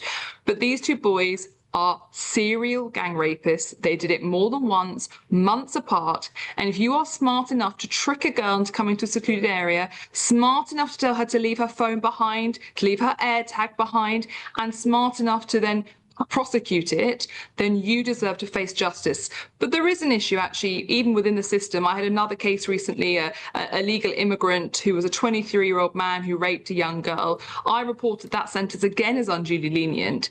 And this time, unfortunately, the government came back and said that they agreed with the judge that the legal immigrant who prosecuted the rape was too immature to face a tougher sentence and that he had good character. My question to the government was, how does someone who landed on our shores 6 months ago have any evidence of good character? First of all, he came here illegally. That is automatically a sign of poor character. But secondly, are they really saying that 23-year-olds aren't old enough to face justice? Yes, they are. And that's terrifying. This government wants to change it so that if you are 25 and younger, you are treated as a child in the criminal justice system. And they want to up the age at which you can face any criminal responsibility at all for any act. And that is wrong. Alicia, the two boys in this case were from the travelling community. Do you think that might have had any influence on the judge's sentencing? I don't know if they did, but I do have serious concerns about the treatment of women and girls within the traveller community. And I think too many people are afraid to speak out. I remember growing up watching documentaries about the culture of grabbing, which is automatically grabbing a young girl and doing what you see fit with her. And then she may have to marry you or not. You know, it's up to the boy whether he wants to or not, having already grabbed a girl and done whatever he wants sexually with her. We also have major issues with young girls being taken out of education far too soon and essentially just being groomed to be wives at home who will consent and do as they are told. There is a big issue of that culture within our country, and I think we have to challenge it. And so I do have big concerns about it. There's no evidence of that having featured in the sentencing in this case. If I'm wrong, then obviously I'll put my hands up. But that is a bigger concern for me, is some of that culture around the treatment of women and girls. It does seem that we have a general expectation that men who do wrong will serve time. And yet, in some ways, we find carve-outs when there's a protected characteristic involved, when they're from a particular ethnic minority. It does seem that time and time again, this does feature in people's decisions, that perhaps you don't get quite as much scrutiny. I mean, we've seen this with the grooming gangs over decades, that people were tiptoeing around the ethnic makeup of those committing the crimes, and this let people get away with it. Absolutely, and that's an enormous problem, less within the official guidance and this kind of statutory guidance, but more in terms of how people actively choose to police. And actually, we're talking about people self-policing. It is absolutely wrong. I do not care where you come from, how long you've been in this country. If you are a risk to women and girls or to anyone else, you should be put behind bars. And actually, in this case, the judge actually said that there was a high risk that these two boys would go on to harm women, and yet they still chose not to put them in prison, because one of the things he mentioned was they have positive hobbies and they behaved really well during the trial. So, you know, let's just let them wander around our streets. It was a safety risk to release them, and I'm relieved that they're now going to face some sort of justice. Alicia, thank you so much for joining us today. That's Shadow National Security and Safeguarding Minister Alicia Kearns there, with some very strong words, and understandably so. Yeah. I mean, it's surely, I mean, it's not just women and girls issue here, it's the men and boys that love us and care for us. But of course, it's important to say that if you've been affected by any of the issues included in this show, and there've been a lot of them, you can contact the NSPCC helpline. That's 0808 800 5000, 0808 800 5000. Or indeed, Rape Crisis England and Wales is on 0808 500 2222. Yeah. That's 0808 500 2222. Yeah, and please, it has been a tough show, a tough listen for many of you, so please do reach out if you need some help and support. Well, thank you for watching Good Afternoon Britain. To cheer you up in just a moment, it's the one and only Martin Daubney. Don't go anywhere.